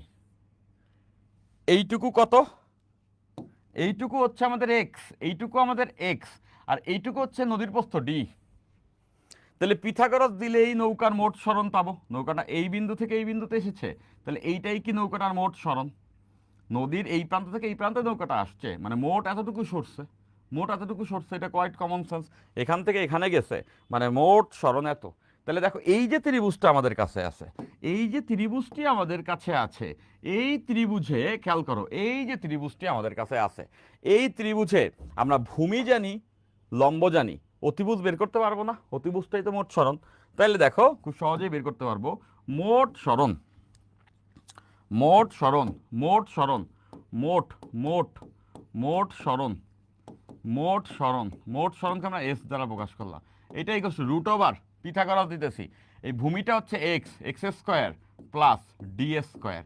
এক্স এর ভ্যালু আমরা এখানে বের করছি, দেখো এক্স এর ভ্যালু আমরা এখানে বের করছি 2.3 কিলোমিটার। তাহলে এখানে আসবে √ওভার, √ওভার 2.3 হোল স্কোয়ার। আর ডি আমরা জানি নদীর প্রস্থ কতটুকু ছিল, 2 কিলোমিটার, নদীর প্রস্থ 2 কিলোমিটার, তাহলে এই যে 2 এর স্কোয়ার, তাহলে দেখো এত কিলোমিটার, এত কিলোমিটার। আশা করছি সবাই ইহা বুঝিয়ে ফেলেছ। এবং এটা আসবে 3.047 কিলোমিটার, 3.047 কিলোমিটার, এটা আরেকটা আনসার। তাহলে এরকম অঙ্ক যদি আসে যেখানে আমাদেরকে বলে দিবে কত কোণে যাত্রা করছে, আমাদেরকে এই 3টা টার্মই বের করতে বলতে পারে, এর বাইরে অন্য কোনো টার্ম এখানে বের করার তেমন কিছু নাই, এর বাইরে এখানে অন্য কোনো টার্ম নেই বের করার মতো। ওকে, এই যে মোট সরণ অলরেডি রাশিদা আক্তার বের করেছো, তাই না? Okay fine. অ্যাডমিশনের ক্লাস কবে শুরু হবে, এই যে এই কিছু স্টুডেন্ট আছো যারা হচ্ছে গিয়া অ্যাডমিশনের ক্লাস, ওকে অ্যাডমিশনের ক্লাস হচ্ছে গিয়া কবে শুরু হবে এটা আসলে অনেকে জিজ্ঞাসা করতেছো, তাই না? অ্যাডমিশনের ক্লাস কবে শুরু হবে সেটা জিজ্ঞাসা করতেছো। তো আজকের রাতে আমি তোমাকে আসলে একটা আপডেট তোমাদেরকে, রাতে তো আর্জেন্টিনায় খেলা আছে আজকে, তো রাতে আমরা এটা ডিসকাস করে তোমাকে আসলে এটা জানাইতে পারবো কবে শুরু হবে অ্যাডমিশনের ক্লাস। তবে এই মুহূর্তে আমি আমার অ্যাডমিশনের কিছু জিনিসপত্র তোমাদেরকে এই ক্লাসেই বলে দিব, যাও যাও, যারা যারা ক্লাস করবা তারা জানতে পারো ছোটো ছোটো কিছু জিনিসপত্র অ্যাডমিশনের আমি এই ক্লাসেও তোমাদেরকে বলে দিতে পারি। তোমরা কি জানো, তোমরা কি জানো ইউ আর ভি এর একক মিটার পার সেকেন্ডে করে নিলে হবে না স্যার? অবশ্যই হবে, অবশ্যই হবে, হ্যাঁ সেটা তুমি, আমি অত কষ্ট করি নাই, ওটা করার দরকার নাই তো, এমনি এমনি হয়ে গেছে, তাই ওটা করে নিলেও হবে, ডেফিনেটলি হবে। তো তোমরা তো নিশ্চয়ই এটা জানো যে অ্যাডমিশন টেস্টে, অ্যাডমিশন টেস্টে যখন তোমরা যাবে, 3টা কলেজে অ্যাডমিশন হয় জানো তোমরা, নর্থডাম কলেজ, হরিক্রস কলেজ এবং হচ্ছে সেন্ট জোসেফ কলেজ। তো নর্থডাম কলেজে একটা ভাইবা হয়, যারা রিটেনে টিকে তাদের একটা ভাইবা হয়, এক এক সময় এক এক রকম হয়। কোনোবার রিটেন এবং ভাইবা একই দিন হয়। কোনোবার যারা ভাইবায় টিকে তাদেরকে, যারা রিটেনে টিকে তাদেরকে ভাইবার জন্য ডাকে। রিসেন্ট টাইমগুলোতে এটাই হয়। ওকে, আচ্ছা। তো আমারও ভাইবা হয়েছিল। আমি তোমাদেরকে ভাইবার একটা ছোট পার্ট বলে দিতে পারি, এখন বলবো না। ক্লাসে যখন অনেক স্টুডেন্ট তোমরা আসবা তখন বলবো। তোমরা ক্লাসে রেগুলারলি যখন অনেক স্টুডেন্ট আসবে তখন বলবো। এইটা থাকবে ধরা। ক্লাসে যদি না থাকো তাহলে তোমাদের বলবো না এটা। স্যার এইচএসসির জন্য কোন ক্যালকুলেটর কিনবো? এটা ভালো বলছো, এটা কিনবা, এইটা FX991 ES প্লাস। এই যে আমি যেটা ইউজ করি FX991 ES প্লাস। কোন ক্যালকুলেটর কিনবা?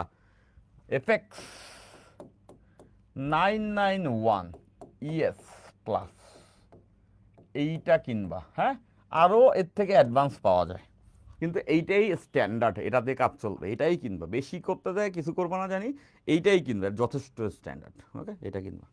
ফাইন, দেখা দিলাম। এটা দুইটা ভার্সন আছে, বলে দিচ্ছি। এটা দুইটা ভার্সন আছে, একটা হচ্ছে অরিজিনাল, একটা হচ্ছে নকল। একটা হচ্ছে অরিজিনাল, একটা হচ্ছে নকল। এবং দোকানে অরিজিনাল নকল দুইটাই বইলা বইলা বেচে। মেজরিটি দোকানে তুমি নকল পেয়ে যাবা। নকল যেটা আছে ওটার দাম তুমি পাবা 600 টাকার মতো, 600-700 টাকার মতো তুমি নকল পেয়ে যাবা। ওরা দিয়েও কাজ চলে, ওরাও নষ্ট হয় না, অনেক দিন চলে, সমস্যা হয় না ওটাতে। আরেকটা আছে জেনুইন।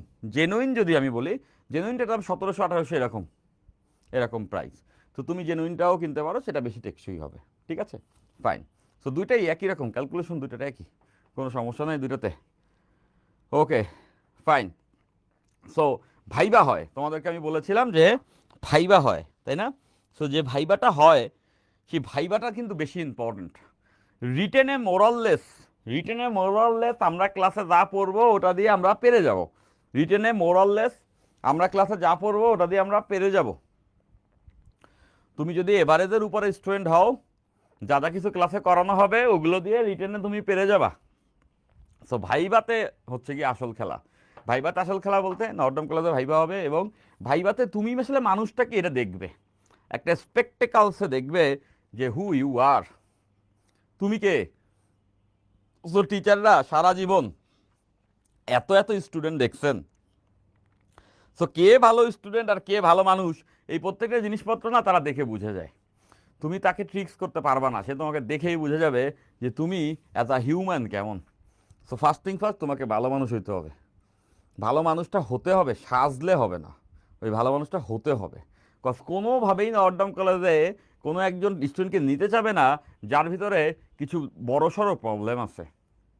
ওকে, সো মানবিকভাবে তোমাকে ভালো হতে হবে, সেটা তারা দেখলেই বুঝবে। ওইখানে যে টিচাররা থাকবেন তারা দেখলেই বুঝবে। ওকে, ফাইন। এর পাশাপাশি আসলে তোমাকে কোনো ভাইবাতে কোনো রকমের জ্ঞানের কোশ্চেন করবে না। আমি একটা জিনিস লিক করে দিলাম, মেজরিটি নর্ডাম কলেজের ভাইবাতে বসে যায়, এইটা ইভেনচুয়ালি তারা জানে না মেজরিটিকেই কোনো ধরনের জ্ঞানের কোশ্চেন করবে না, করবেই না। রেয়ারলি 1% মানুষের 2-1টা কোশ্চেন করে রাখতে পারে, ওটা এক্সাম্পল না, ওটা এক্সেপশন। মেজরিটিকেই কোনো ধরনের জ্ঞানের প্রশ্ন করবে না, সবাইকে জাস্ট কমন কিছু ইন জেনারেল কোশ্চেন করবে, যেগুলোর আনসার তোমাদেরকে আসলে জানতে হবে। বলতে কি, তোমার বুদ্ধিমত্তাই তোমাকে ওই মুহূর্তে হচ্ছে গিয়ে উতরায় নিবে। যেমন আমাকে জিজ্ঞাসা করছিল কি, আমি যদি আমার পার্টটা বলি, আমি গেছি ভাইবা দিতে। তো আমার রিটেন পরীক্ষা খুব খারাপ হয়েছে, খুব মানে জঘন্য হয়েছে, জঘন্য। আমার রিটেন পরীক্ষা জঘন্য হয়েছে। আমি যখন নর্ডম কলেজে পরীক্ষা দিতে বসছি, আমার রিটেন পরীক্ষা দেওয়ার পর আমার মনে হয়েছে আমি হাইটা চলে যাই, এই পরীক্ষা দিয়ে নর্ডম কলেজে চান্স পাওয়া যাবে না, এত জঘন্য হয়েছে। একটা শিটই বুলশিট পরীক্ষা দিছি আমি, এনডিসির রিটেন পরীক্ষা। আমাদের সময় সকালে রিটেন, মানে রিটেন পরীক্ষার 1 ঘন্টার মধ্যে ভাইবা পরীক্ষা নিয়ে একবারে বের হয়ে যাও, এরপরে রেজাল্ট আসবে, পত্রিকার পাতায় রেজাল্ট পাবলিশ হবে। তো আমার মনে আছে যে আমি সকালবেলা গেছি, কিচ্ছু পড়ে যায় না। তোরা তো ভাই পড়ে মেরে যাবি পরীক্ষার হলে, আমি তোমাদের সবাইকে বলতে, তোমরা তো সবাই পড়ে টরে যাবা। আমি একদম হলপ করে বলতেছি, আমার হাতে কোরআন শরীফ দিলে আমি ওটা ছুঁয়ে বলতাম আমি কিচ্ছু না পইরা নর্ডাম কলেজে পরীক্ষা দিছি, কিচ্ছু না পইরা ম্যাট্রিক পরীক্ষা দিছি, এসএসসি পরীক্ষা দিছি, এরপরে খেলাধুলা শুরু করে দিছি। এসএসসি পরীক্ষা দিছি, এরপরে খেলাধুলা শুরু। খেলাধুলা শুরু মানে আমার জীবনে অনেক স্বপ্ন জমানো ছিল, এসএসসি পরীক্ষার পরে আমি এ করব, ও করব, সে করবো, আমি তাই করা শুরু করছি। বাসা দিয়ে সবাই জোর জবরদস্তি করা শুরু করছে যে নটরডেম কলেজে পরীক্ষা দিবি না। ধস, বেইল আছে নাকি? কি এর নটরডেম? যে জাস্ট আমার সত্য কথা আমি বলতেছি ভাই, এখানে আমি জানি না তোমরা কিভাবে নিবা। কি এর নটরডেম? ধর আমার ক্রিকেট খেলা আছে, রোদে দুপুরে ধর, পড়ালেখা করার টাইম নেই আমার, তো খেলতেছি। আমার বন্ধু বান্ধবরা কি করছে শুনো, আমার সব থেকে ক্লোজ যত ফ্রেন্ড সার্কেল ছিল, আমি আমার স্কুলের ফার্স্ট বয় ছিলাম, আমি বরিশাল জেলা স্কুলের স্টুডেন্ট, বরিশাল জেলা স্কুলে আমি ফার্স্ট বয় ছিলাম। ফার্স্ট বয় হয়েই আমি এসএসসি পরীক্ষা দিছি। দেওয়ার পরে পড়ালেখা মেলা করছি। আমার সঙ্গে আমার যত বন্ধু বান্ধব আছে তাদের ক্ষেত্রে আমার ধারণা হয় তোরা পড়ালেখা করে উল্টাবি তো একদম অনেক, বুঝছি।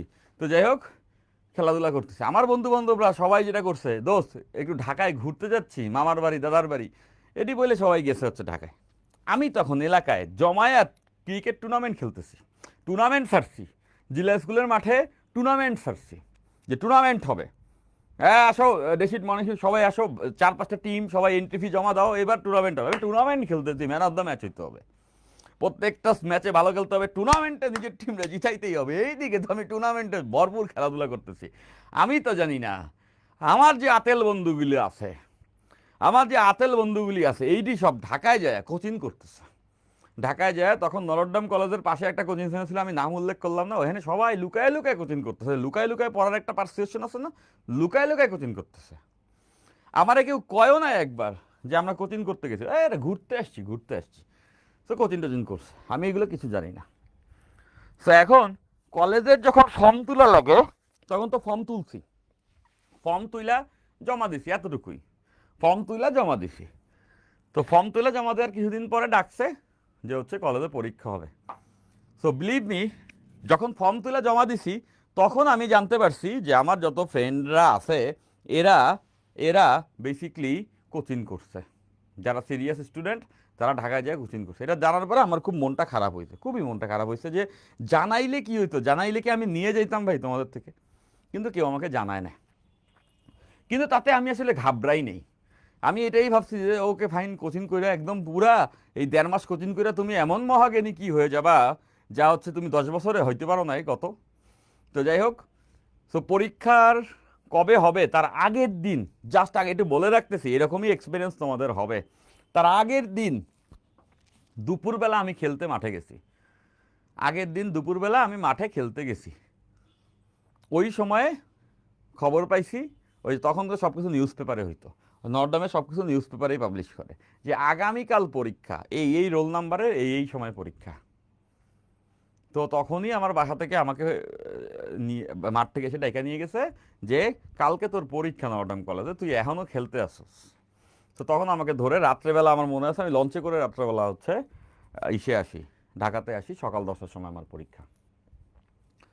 তো বুঝতেই পারতেছো, সন্ধ্যার সময় রওনা দিই, সকালে এসে আমি পৌঁছায় নাস্তা করে না মানুষ, নাস্তা করে না, আমি নাস্তাও করি নাই, আমি জাস্ট ডিরেক্টলি ওখান থেকে নর্ডাম কলেজে যাই উপস্থিত হয়েছি।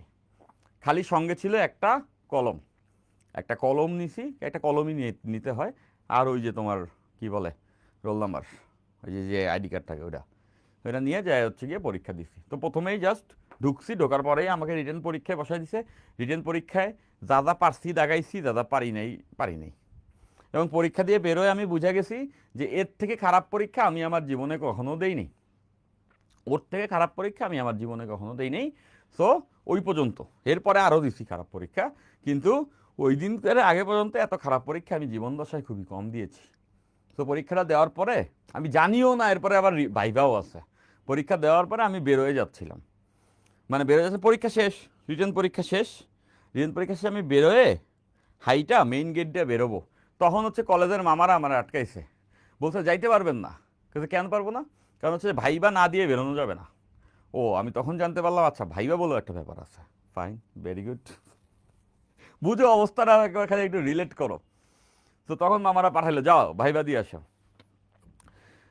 সো আমি যে কলেজের মেইন গেট পর্যন্ত আসছি, সো মেইন গেট পর্যন্ত আসার মাঝখানে নামছে বৃষ্টি, অনেকটা দূর, মেইন গেটটা অনেকটা দূরে আর কি মেইন ভবন থেকে, নামছে বৃষ্টি।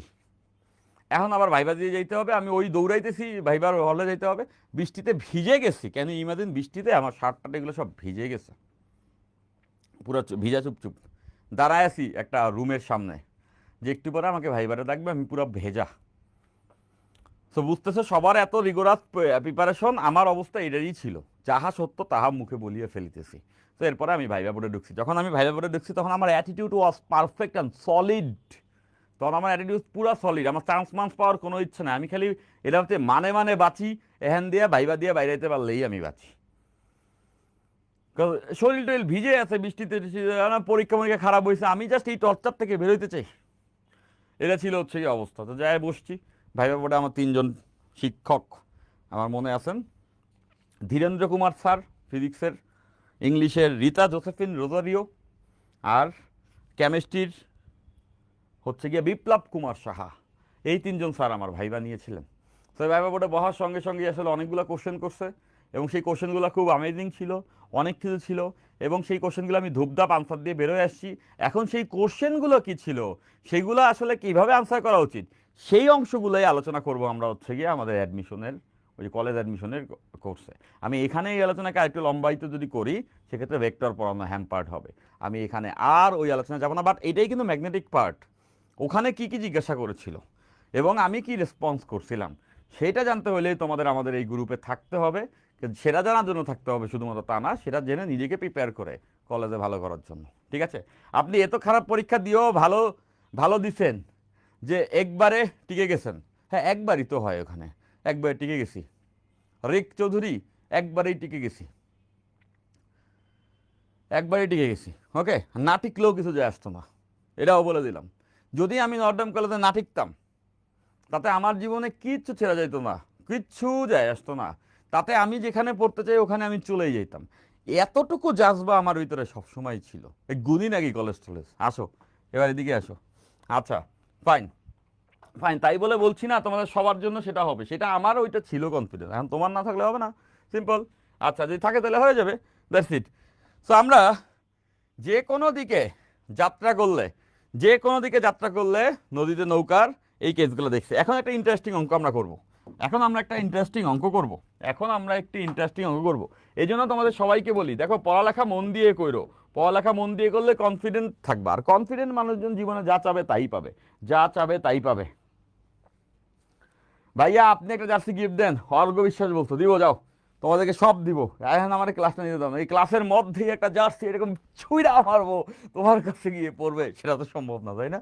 তো এবার আসো, এবার এবার আসো, এবার আসো যে এবার আসো যে এবার আসো যে এবার আসো যে 2 কিলোমিটার প্রস্থ নদীতে, এই অঙ্কটা মজা পাবা, নদীতে স্রোতের বেগ, নদীতে স্রোতের বেগ 2 কিলোমিটার প্রস্থ নদীতে স্রোতের বেগ 2 কিলোমিটার/আওয়ার। ঠিক ঠিক বিপরীত প্রান্তে, ঠিক বিপরীত, ঠিক বিপরীত প্রান্তে, ঠিক বিপরীত প্রান্তে, ঠিক বিপরীত প্রান্তে, ঠিক বিপরীত প্রান্তে। তো ওই যে তোমরা অনেকে বলতেছো যে ভাইয়া এত পরীক্ষা খারাপ দিয়ে আপনি নর্থডামে চান্স পাইছেন। ভাই, নর্থডাম কলেজে ভাইবাটাই মেইন, ওইটাই বোঝা যায়। ওইখানে আসলে এইটাই দেখছে, attitude. Once a Notre Damian always a Notre Damian. যে একজন নরডেমিয়ান সে সারা জীবনই একজন নরডেমিয়ান। তার না অ্যাটিটিউডই থাকবে অন্যরকম, তার জীবন দর্শনই থাকবে অন্যরকম, জীবনকে সে অন্য দৃষ্টিকোণে দেখবে, এবং সেটা না কনফিডেন্ট হবে, সে না কনফিডেন্ট হবে। ফাঁকটা, সরি সরি, যদি লাইফের অবস্থা যদি খুব বাজেও হয়, লাইফের অবস্থা যদি খুব বাজেও হয়, সে কনফিডেন্ট থাকবে। যা না তা অবস্থা যদি লাইফেরও হয়, তাও সে কনফিডেন্ট থাকবে, কজ এইটাই একটা পজিটিভ মানুষের বৈশিষ্ট্য হয়। ওকে, ফাইন। সো ওইটাই আমি তোমাদেরকে বলতে চাইছি যে ভাইবাটা ইম্পর্টেন্ট। হ্যাঁ, তো ওইগুলো নিয়ে আমরা আলোচনা করব, ওইগুলো নিয়ে আমরা আলোচনা করবো। তো আমার মনে আছে যে ওই ভাইবা যখন হয়েছে, তখন আমি জানতাম যে এখান থেকে আমার প্রাপ্তির কিছু নাই, যা যা আছে ধূপধাপ বলছি। তো ওই সলিড অ্যাটিটিউডটাই তারা দেখছে। তো এবার আসো এখানে, ঠিক বিপরীত প্রান্তে, ঠিক বিপরীত প্রান্তে, ঠিক বিপরীত প্রান্তে, ঠিক বিপরীত প্রান্তে চোর দেখে, চোরকে দেখে, চোরকে দেখে, ঠিক বিপরীত প্রান্তে চোরকে দেখে, ঠিক বিপরীত প্রান্তে চোরকে দেখে পুলিশের নৌকা, পুলিশের নৌকা, পুলিশের নৌকা ঠিক বিপরীত প্রান্তে চোরকে দেখে পুলিশের নৌকা, ঠিক বিপরীত প্রান্তে চোরকে দেখে পুলিশের নৌকা 4 কিলোমিটার পার আওয়ার বেগে, 4 কিলোমিটার পার আওয়ার বেগে 60 ডিগ্রি কোণে, 60 ডিগ্রি কোণে যাত্রা করলো, যাত্রা করলো। ওকে, 60 ডিগ্রি কোণে যাত্রা করলো। নৌকাটি যাত্রা করলো, চোর তৎক্ষণাৎ, চোর তখনই তখনই তখনই স্রোতের দিকে, স্রোতের দিকে, চোর তখনই স্রোতের দিকে, চোর তখনই স্রোতের দিকে, চোর তখনই স্রোতের দিকে, স্রোতের দিকে সমতরণে, সমতরণে দৌড় দিল, সমতরণে দৌড় দিল। চোরটি যদি হাতে নাতে ধরা পড়ে, চোরটি যদি যদি হাতে নাতে, হাতে নাতে ধরা পড়ে, চোরটি যদি হাতে নাতে, রেড হ্যান্ডেড, হাতে নাতে ধরা পড়ে, চোরটি যদি হাতে নাতে ধরা পড়ে, চোরটি যদি হাতে নাতে ধরা পড়ে, তবে তবে চোরটি যদি হাতে নাতে ধরা পড়ে, তবে চোরের ত্বরণ, চোরের ত্বরণ নির্ণয় করো। চোর একটা সমতরণে দৌড় দিচ্ছে না, তো ত্বরণ নির্ণয় করতে হবে। চোরের ত্বরণ নির্ণয় করো, চোরটার ত্বরণ কত ছিল এটা নির্ণয় করতে হবে, তাই না? এটা ডিসক্রিপটিভ একটা কোশ্চেন। কোশ্চেনটা খুব ভালো, হ্যাঁ, কনসেপচুয়াল একটা কোশ্চেন। সহজেই আমি বলবো, খুব কঠিন বলবো না কিন্তু। ওকে, ফাইন। আচ্ছা ভাইয়া, লাইভ ক্লাস ভালো হয় না রেকর্ডেড ক্লাস দিলে ভালো হয়? অর্পণ বলছো। এটা এটা আসলে এক একটা এক সময় ভালো হয়। যেমন তোমরা এখন শুরুতে আসো, লাইভ ক্লাস দিলে সবসময় ভালো হয় না, লাইভ ক্লাস দিলে সবসময় ভালো হয় না, এটা হচ্ছে প্রথম সত্য কথা। আমি লাইভ ক্লাসের সবসময় পক্ষপাতী না, সবসময় লাইভ ক্লাসের পক্ষপাতী না, ঠিক আছে? সবসময় আমি লাইভ ক্লাসের পক্ষপাতী না, কারণ লাইভ ক্লাস সবসময় উপকারী না, অনেক সময় বেশি সময় নষ্ট হয় লাইভ ক্লাসে, এটা একটা সত্য। তো এই ভেক্টরটা রেকর্ডেড দেওয়া যেত, ভেক্টরটা রেকর্ডেড দেওয়া যেত, আবার লাইভও নেওয়া যেত। তো তোমাদের জন্য এই মুহূর্তে লাইভটা বেটার। এই মুহূর্তে, এই মুহূর্তে কেন লাইভ বেটার? কারণ এই মুহূর্তে তোমাদের পড়ালেখার প্রেশার নাই, শুরু হয় নাই, কলেজের কোনো পরীক্ষা নাই, কোথাও কোনো পরীক্ষা নাই। যখন কলেজের পরীক্ষা থাকে, বিভিন্ন জায়গায় পরীক্ষার প্রেশার থাকে, তখন তুমি নিজের প্রয়োজনেই আসলে রেকর্ডেড ক্লাসগুলো দেখে নিবা, এটা একটা। এর পাশাপাশি তুমি যখন একটু ম্যাচিউর হবা, এইচএসসির পড়ালেখা বুঝে যাবা, তখন তুমি রেকর্ডেড নিজে নিজে দেখে শেষ করতে পারবা। কিন্তু তোমাদের এই মুহূর্তে হাতে খড়ি হচ্ছে, হাতে খড়ি মানে একটু দেখায় দিতে হচ্ছে, এটা এইভাবে, এটা এভাবে, এটা সেভাবে, প্রথমে তাই হওয়া উচিত। সো এই জন্যই হচ্ছে কি তোমাদেরকে লাইভে ভেক্টরটা বানানো হচ্ছে, যে একটু ধরায় দেওয়া, একটু ধরায় দেওয়া, একটু ধরায় দিলে যেটা হবে সেটা হচ্ছে তোমার আসলে পড়তে অনেক সুবিধা হবে। কিন্তু এর পরবর্তীতে আস্তে আস্তে করে রেকর্ডেড দেওয়া যাবে, ঠিক আছে? ফাইন, নিশ্চয়ই বুঝতে পারছো। ভাইয়া পানির মধ্যে দৌড় কি করে দিল? আরে পানির মধ্যে দৌড় দিছে কেমনে? এ তো বলছে ঠিক বিপরীত প্রান্তে চোর কে দেখা মাত্র পুলিশের নৌকা রওনা দিচ্ছে, চোর তখনই স্রোতের দিকে তীর বরাবর রওনা দিছে। চোর তো পানিতে না, চোর তো নদীর তীরে, ও তীর বরাবর রওনা দিছে, পানির মধ্যে দৌড় দেয় না। ওকে ওকে, ফাইন। তো দেখো এই অঙ্কটা আমরা এখন করব। সুন্দর কিন্তু অঙ্কটা, মজা পাবা। এ মনোযোগ, এ মনোযোগ। এই যে দেখো, এই হচ্ছে সেই নদী, এই হচ্ছে গিয়া সেই নদী, তাই না? এটা হচ্ছে গিয়া সেই নদী, যেই নদীতে চোর আছে। এটা হচ্ছে সেই নদী, যেই নদীতে চোর পুলিশ খেলা হবে। তো এই জায়গাতে একজন পুলিশ আছে, এখানে একটা পুলিশের নৌকা, নদীর এই প্রান্তে একটা পুলিশের নৌকা, ঠিক অপর প্রান্তে একজন চোর দাঁড়ায় আছে, ঠিক অপর প্রান্তে এখানে একজন চোর, চোর চোর, এটা হচ্ছে চোর, এটা হচ্ছে চোর, এটা হচ্ছে চোর। এই যে ঠিক অপর প্রান্তে একজন চোর দাঁড়ায় আছে, এই যে পুলিশ, ওই যে চোর, এই যে পুলিশ, ওই যে চোর, দেখতে পাচ্ছ? চোর পুলিশ। এটা ভালো লাগবে অঙ্ক, দেখো এটা ভালো অঙ্ক, এটা একটা admission standard problem. Okay, but তোমরা এখন বুঝে যাবা। তো দেখো এইদিকে চোর আছে, এইদিকে পুলিশ আছে। এখন এই নদীতে স্রোতও আছে, এই নদীতে স্রোত আছে, এই নদীতে স্রোত আছে, দেখো এই নদীতে স্রোত, এই নদীতে স্রোত আছে, দেখতে পাচ্ছ এই নদীতে স্রোত, এই দিক বরাবর স্রোত আছে। স্রোতের বেগ বলে দিছে, স্রোতের বেগ ইউ, সেটা হচ্ছে 2 kilometre per hour, 2 kilometre per hour, এটা হচ্ছে স্রোতের বেগ। ওকে, আচ্ছা এখন এই পুলিশের নৌকা চোরকে দেখছে, দেখো এখানে বলছে 2 কিলোমিটার প্রশস্ত, এই নদীর প্রস্থ আমাদের বলা আছে, নদীর প্রস্থ হচ্ছে গিয়া 2 কিলোমিটার। তো 2 কিলোমিটার প্রস্থ নদীতে স্রোতের বেগ এত, তো স্রোতের বেগ দেওয়া আছে। ঠিক বিপরীত প্রান্তে চোরকে দেখে, একদম ঠিক উল্টো প্রান্তে এই পুলিশের নৌকা ঠিক উল্টো প্রান্তে একটা চোরকে দেখছে, ঠিক অপোজিট প্রান্তে, ঠিক অপোজিট প্রান্তে এই চোরকে দেখছে, দেখো একদম ঠিক উল্টো দিকে, দেখো ঠিক বিপরীত প্রান্তে চোরকে দেখে পুলিশের নৌকা এত বেগে এত কোণে যাত্রা শুরু করছে। ওই চোররে দেখে ওই চোররে ধরতে চায় পুলিশ, কি করছে পুলিশ, পুলিশ হচ্ছে এই দিক বরাবর, এই দেখো এই দিক বরাবর যাত্রা করছে, এবং তার বেগটা বলা আছে 4 কিলোমিটার পার আওয়ার, এত বেগে যাত্রা করছে। কত কোণে সেটা বলে দিছে, এখানে কোণটা আলফা হচ্ছে 60 ডিগ্রি কোণে যাত্রা করছে, যাত্রা করলো। চোর তখনই, চোর তখনই স্রোতের দিকে সমতরণে দৌড় দিল। চোর যখনই দেখছে যে পুলিশের নৌকা নৌকা স্টার্ট করে ওর দিকে রওনা হইছে, ওই তো বুঝছে যে ওরে ধরতে আসতেছে।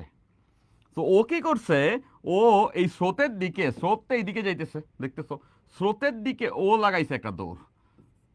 এই চোর স্রোতের দিকে একটা সমতরণে, তরণ হচ্ছে এইদিকে দৌড় দিছে, দেখছে নৌকা আসতেছে পুলিশের, ও তীর বরাবর দৌড়।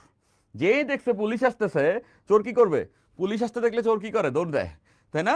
তো ও এখানে কি করছে, ও এখানে যখন দেখছে পুলিশ নৌকা স্টার্ট দিছে, সঙ্গে সঙ্গে ওর দৌড় দিছে তীর বরাবর। Okay fine. এখন বলো তো পুলিশের নৌকা কোন দিকে যাবে?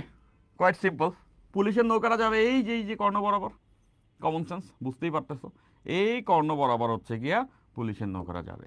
তো এইখানে এইদিকে যাত্রা করছে, আর এইদিকে স্রোত ছিল, লব্ধি হচ্ছে এই কর্ণ বরাবর, তাহলে এই কর্ণ বরাবর যাবে, যা এখানে উঠবে, যা এইখানে উঠবে, যে সে এইখানে উঠবে। ওকে, আমরা এটা একটু আগেই দেখছি, এদিকে স্রোত, এদিকে যাত্রা করছে, যাবে কর্ণ বরাবর। এবং এখানে বলছে দেখো, চোরটি যদি হাতে নাতে ধরা পড়ে, মানে পুলিশের নৌকা যখন এখানে আসছে, চোরও দৌড়ায়া এই জায়গাতে আসছে, আর পুলিশ ধরে ফেলছে ওরে।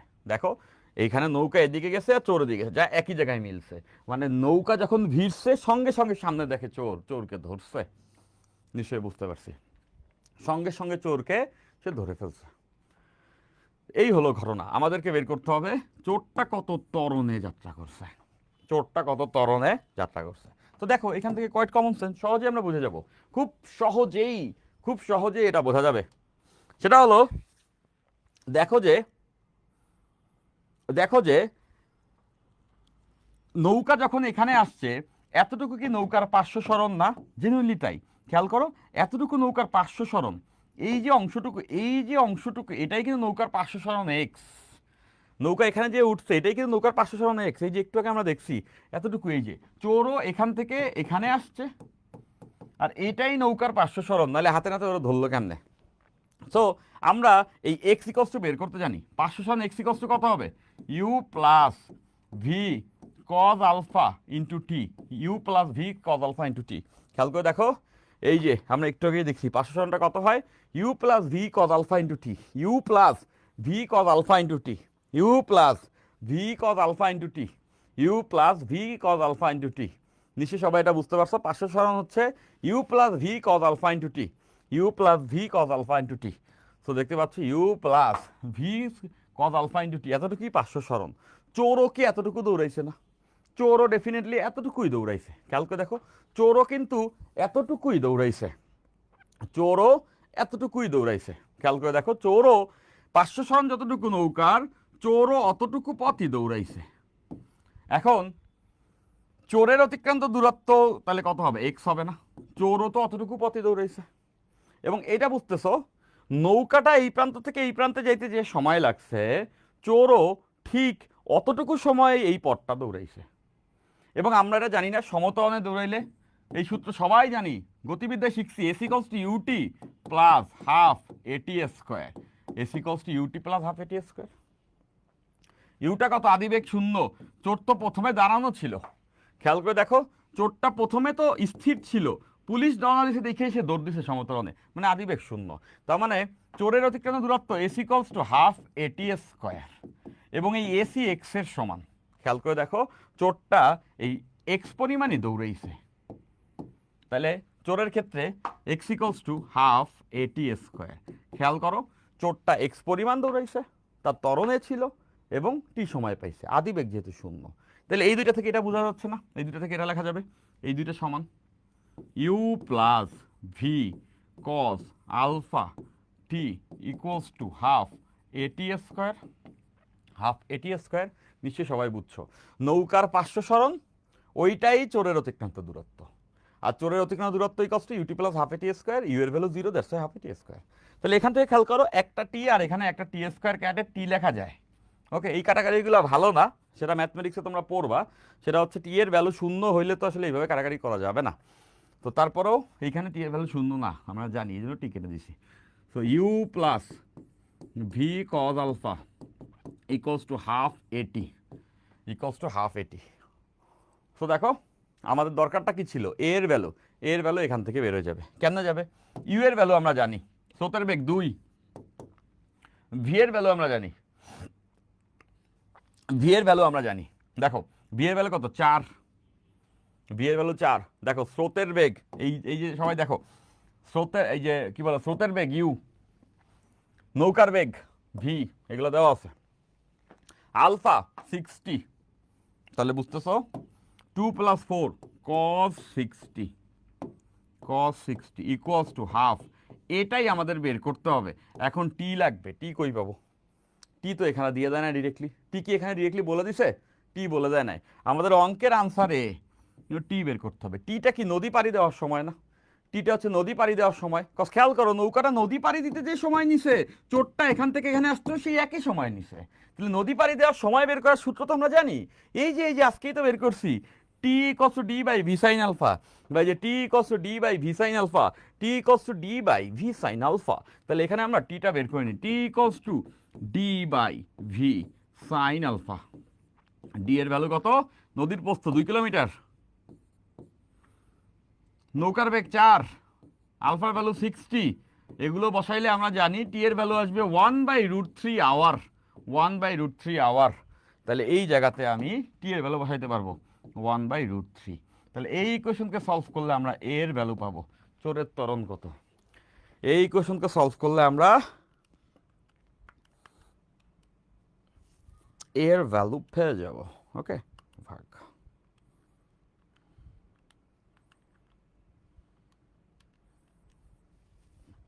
এর ভ্যালু আসবে, এর ভ্যালু আসবে 4 × 2, ওকে, এটা ভালো আসবে 8√3, 8√3, 8√3। দেখো এইখানে আমরা ত্বরণের একক জানি metre per second square, but এখানে আমি সব কিছু কিলোমিটার আর আওয়ারে বসাইছি, দ্যাটস ওয়াই এটার একক হবে kilometre per hour square, kilometre per hour square. কেন, এমনিতে মিটার পার সেকেন্ড স্কোয়ার, আমি সব কিছু কিলোমিটারে বসেছি তাই, সো এককটা হবে kilometre per hour square. Answer, okay, answer, answer, answer, answer, answer. আশা করি সবাই এটা বুঝে ফেলছি, আশা করি সবাই এটা বুঝে ফেলছি।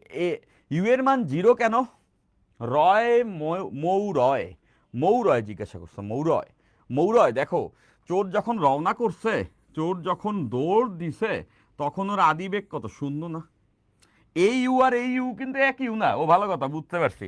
তুমি এই ইউ দ্বারা আমরা বুঝাই স্রোতের বেগ, আর এই ইউ দ্বারা বুঝাইছি চোরের আদিবেগ, এই ইউ দ্বারা বুঝাইছি চোরের আদিবেগ। চোর প্রথমে দাঁড়ানো ছিল, পুলিশের নৌকা রওনা হয়েছে দেখাই সে দৌড় দিছে, তাহলে চোরের আদিবেগ 0 ছিল, এই ইউ দ্বারা চোরের আদিবেগ বুঝাইছি আমি, নিশ্চয়ই বুঝছো। ওই যে এসি কস two u t plus half a t square আছে না, ওইখান থেকে এখন ক্লিয়ার হওয়া উচিত। ভাইয়া সর্বনিম্ন সময়ের জন্য তো ভাইয়া 500 সনের সূত্র অন্য একটা ছিল, এটা তো সর্বনিম্ন সময়ের কথা বলে নাই তানভীর আহমেদ, তানভীর আহমেদ, তানভীর এখানে কোথাও সর্বনিম্ন সময়ের কথা বলছে, এখানে তো বলেই দিছে সর্বনিম্ন সময় হলে তো আলফার মান হয়তো 90 ডিগ্রি, সর্বনিম্ন সময় হলে আলফা হয়তো 90 ডিগ্রি, কিন্তু এখানে তো বলেই দেওয়া আছে যে 60 ডিগ্রি কোণে যাত্রা করছে নৌকা, তার মানে এটা সর্বনিম্ন সময়ে যায় না। তো এটা তো সর্বনিম্ন সময় না তানবীর, নিশ্চয়ই বুঝছো। তো এটার জন্য আমরা একটু আগেই দেখছি যে কোনো দিকে রওনা করছিল পুলিশের নৌকা, তার জন্য যে কেসটা আছে। এই অঙ্কটা বোঝার পরে তোমাদের ভালো লাগার কথা, এই অঙ্কটি বোঝার পরে তোমাদের ভালো অনুভূতি হবার কথা।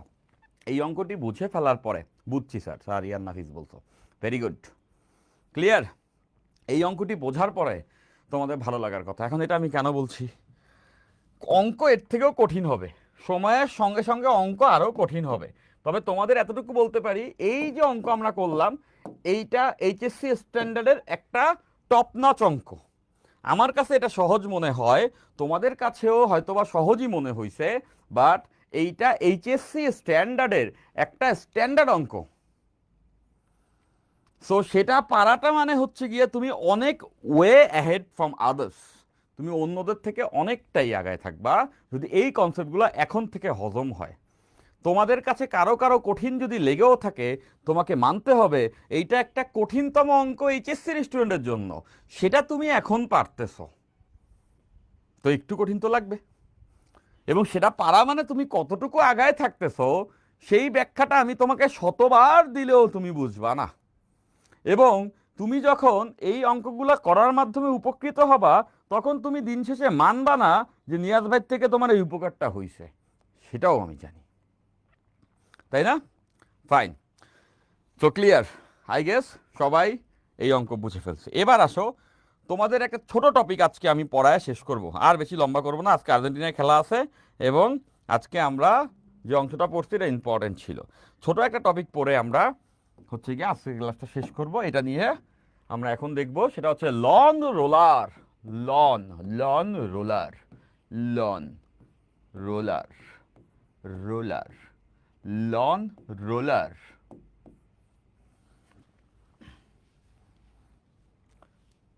ঠেলা অপেক্ষা টানা সহজ, ঠেলা অপেক্ষা, ঠেলা অপেক্ষা টানা সহজ, এবং সেটা কেন সেটা দেখাইতে হয়। এটা খুব সহজ একটি কোশ্চেন, টানা সহজ। লন রোলার নামে একটি বস্তু আছে, ওটাকে ঠেলা অপেক্ষা টানা সহজ। এখন এইটা কেন সেটাই আমাদেরকে দেখাইতে বলে, হ্যাঁ, সেটাই আমাদেরকে দেখাইতে বলে। লন রোলার টানা অপেক্ষা ঠেলা ঠেলা অপেক্ষা টানা সহজ। তুমি একটা লন রোলারকে ঠেলবা আর একটা লন রোলারকে টানবা, এই দুইটা ঘটনার মধ্যে কোনটি সহজ এটা দেখাইতে বলে। তো আমি প্রথমে বলে দিছি, লন রোলার ঠেলা অপেক্ষা টানা সহজ। স্যার ছুটি দিয়ে দেন, মার দিয়ে দেবো, ছুটি দিয়ে দেবো মানে 2 মিনিট। আমি একদম ডিরেক্টলি বলে দিচ্ছি, আমি আমি দিনকে দিন কিন্তু তোমাদের উপরে ম্যাচটা খারাপ হতে শুরু করছে। এই ছুটি দিয়ে দেন যারা বলতেছে, আমি জানি ছুটি তো আমি দিয়ে দিতে পারবো, এই ছুটিগুলো দিয়ে দিলে যেটা হবে, যতটুকু আমি পড়াইতেছি অতটুকু পড়াইতে পারবো না। সো যদি কখনো এমন হয় ক্লাসে কোনো স্টুডেন্ট নাই, সবাই চলে গেছে, ওই দিনকে আমি মহা খুশি হব, ওই দিনকে আমি আমার ইচ্ছা মতো পড়াবো। কারণ আমি জানি দিন শেষে ক্লাসে লাইভে থেকে যারা ক্লাস করো সেই সংখ্যাটা মোটেও ইম্পর্টেন্ট না, কিন্তু এই ক্লাসগুলো থেকে যাবে এবং এই ক্লাসগুলো যারা পরবর্তীতে করবে তাদেরকে আমি এই যে অসময়ে ছুটি দিয়ে দিলে জাজ করবে, ঠিক আছে? সো একটু পরে আমরা ছুটি দিব। লন রোলার কি, এবার আসো দেখো লন রোলার কি। তোমরা ক্রিকেট খেলা অথবা ফুটবল খেলায় দেখছো যে মাঠ সোজা করার জন্য বড় একটা রোলার থাকে, ওটাকে ঠেলে, এরকম একটা ড্রামের মতো থাকে, ড্রামটা গড়ায় নিয়ে যায়, ওইটাকে বলা হয় লন রোলার। লন মানে উঠান, রোলার মানে যেটাকে উঠানের উপরে রোল করে। ওকে, ফাইন। তো আমরা এখানে দেখতেছি লন রোলারকে ঠেলা অপেক্ষা টানা সহজ। কেন সেটা আমরা দেখব, কেন এই ঘটনাটি হয় এটাই আমরা দেখব। ছোট্ট একটা জিনিস, জাস্ট 3-4 মিনিট লাগবে, মনোযোগ দিলেই তোমরা বুঝবা। এখানে আমরা ঠেলবো, এইখানে ঠেলা, এখানে ঠেলা হবে। সো লন রোলার এরকম দেখবা যে একটা গোল থাকবে, আমরা সাইড ভিউ দেখতেছি, সাইড ভিউ এরকম একটা গোল, এটাকে ঠেলা হবে, একটা সিলিন্ডার, অনেকটা এভাবে চিন্তা করতে পারো যে এইটা একটা লন রোলার, লেটসে এটা রেখে এইভাবে করে ঠেলে, একটা হাতল থাকে, হাতলটা ধরে টানাও যায় আবার ঠেলাও যায়। ট্রলি দেখছো না, শপিং মলের ট্রলি, ট্রলি টানা যায় আবার ট্রলি হচ্ছে গিয়া ঠেলাও যায়। সো এরকম একটা লন রোলার, লন রোলার। এই যে লন রোলার আছে, এটাকে আমরা প্রথমে কি করতেছি, প্রথমে ঠেলতেছি, প্রথমে আমরা কি করছি, ঠেলতেছি, এটাকে এইভাবে করে ঠেলতেছি। দেখো এই বরাবর এটাকে ঠেলতেছি, মনোযোগ, এইটাকে এখানে ঠেলা হচ্ছে, একটা লন রোলারকে এভাবে করে ঠেলে নিয়ে যাচ্ছে, ঠেলে নিয়ে যাচ্ছে। ওকে, এটাকে ঠেলা বলে। আরেকটা কেস কি হতে পারে, লন রোলারকে টানা হচ্ছে। লেটস একটা লন রোলার আছে, এটা একটা লন রোলার, এইটা একটা লন রোলার,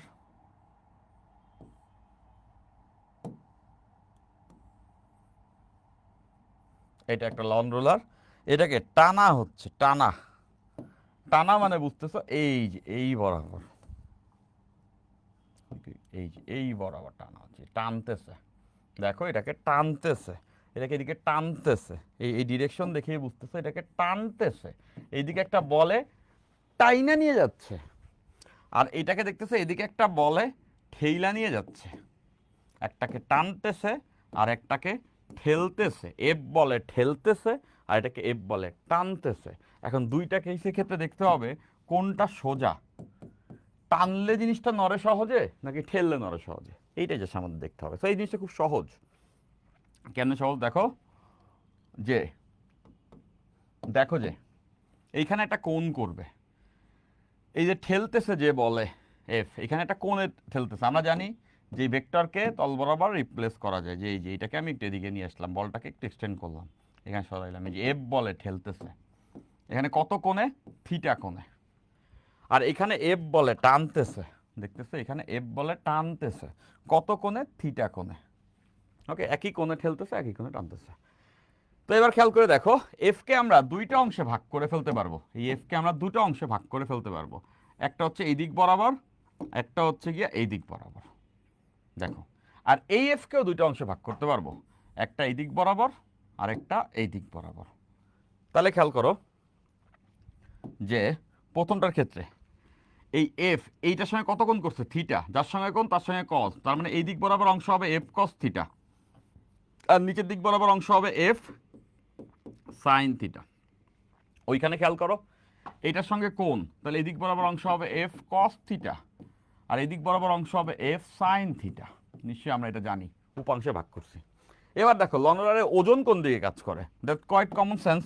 আমরা জানি ওজন সবসময় নিচের দিকে কাজ করে, ডাব্লিউ এমজি, এমজি নিচের দিকে কাজ করে, এখানেও এমজি নিচের দিকে কাজ করবে, এখানেও এমজি নিচের দিকে কাজ করবে।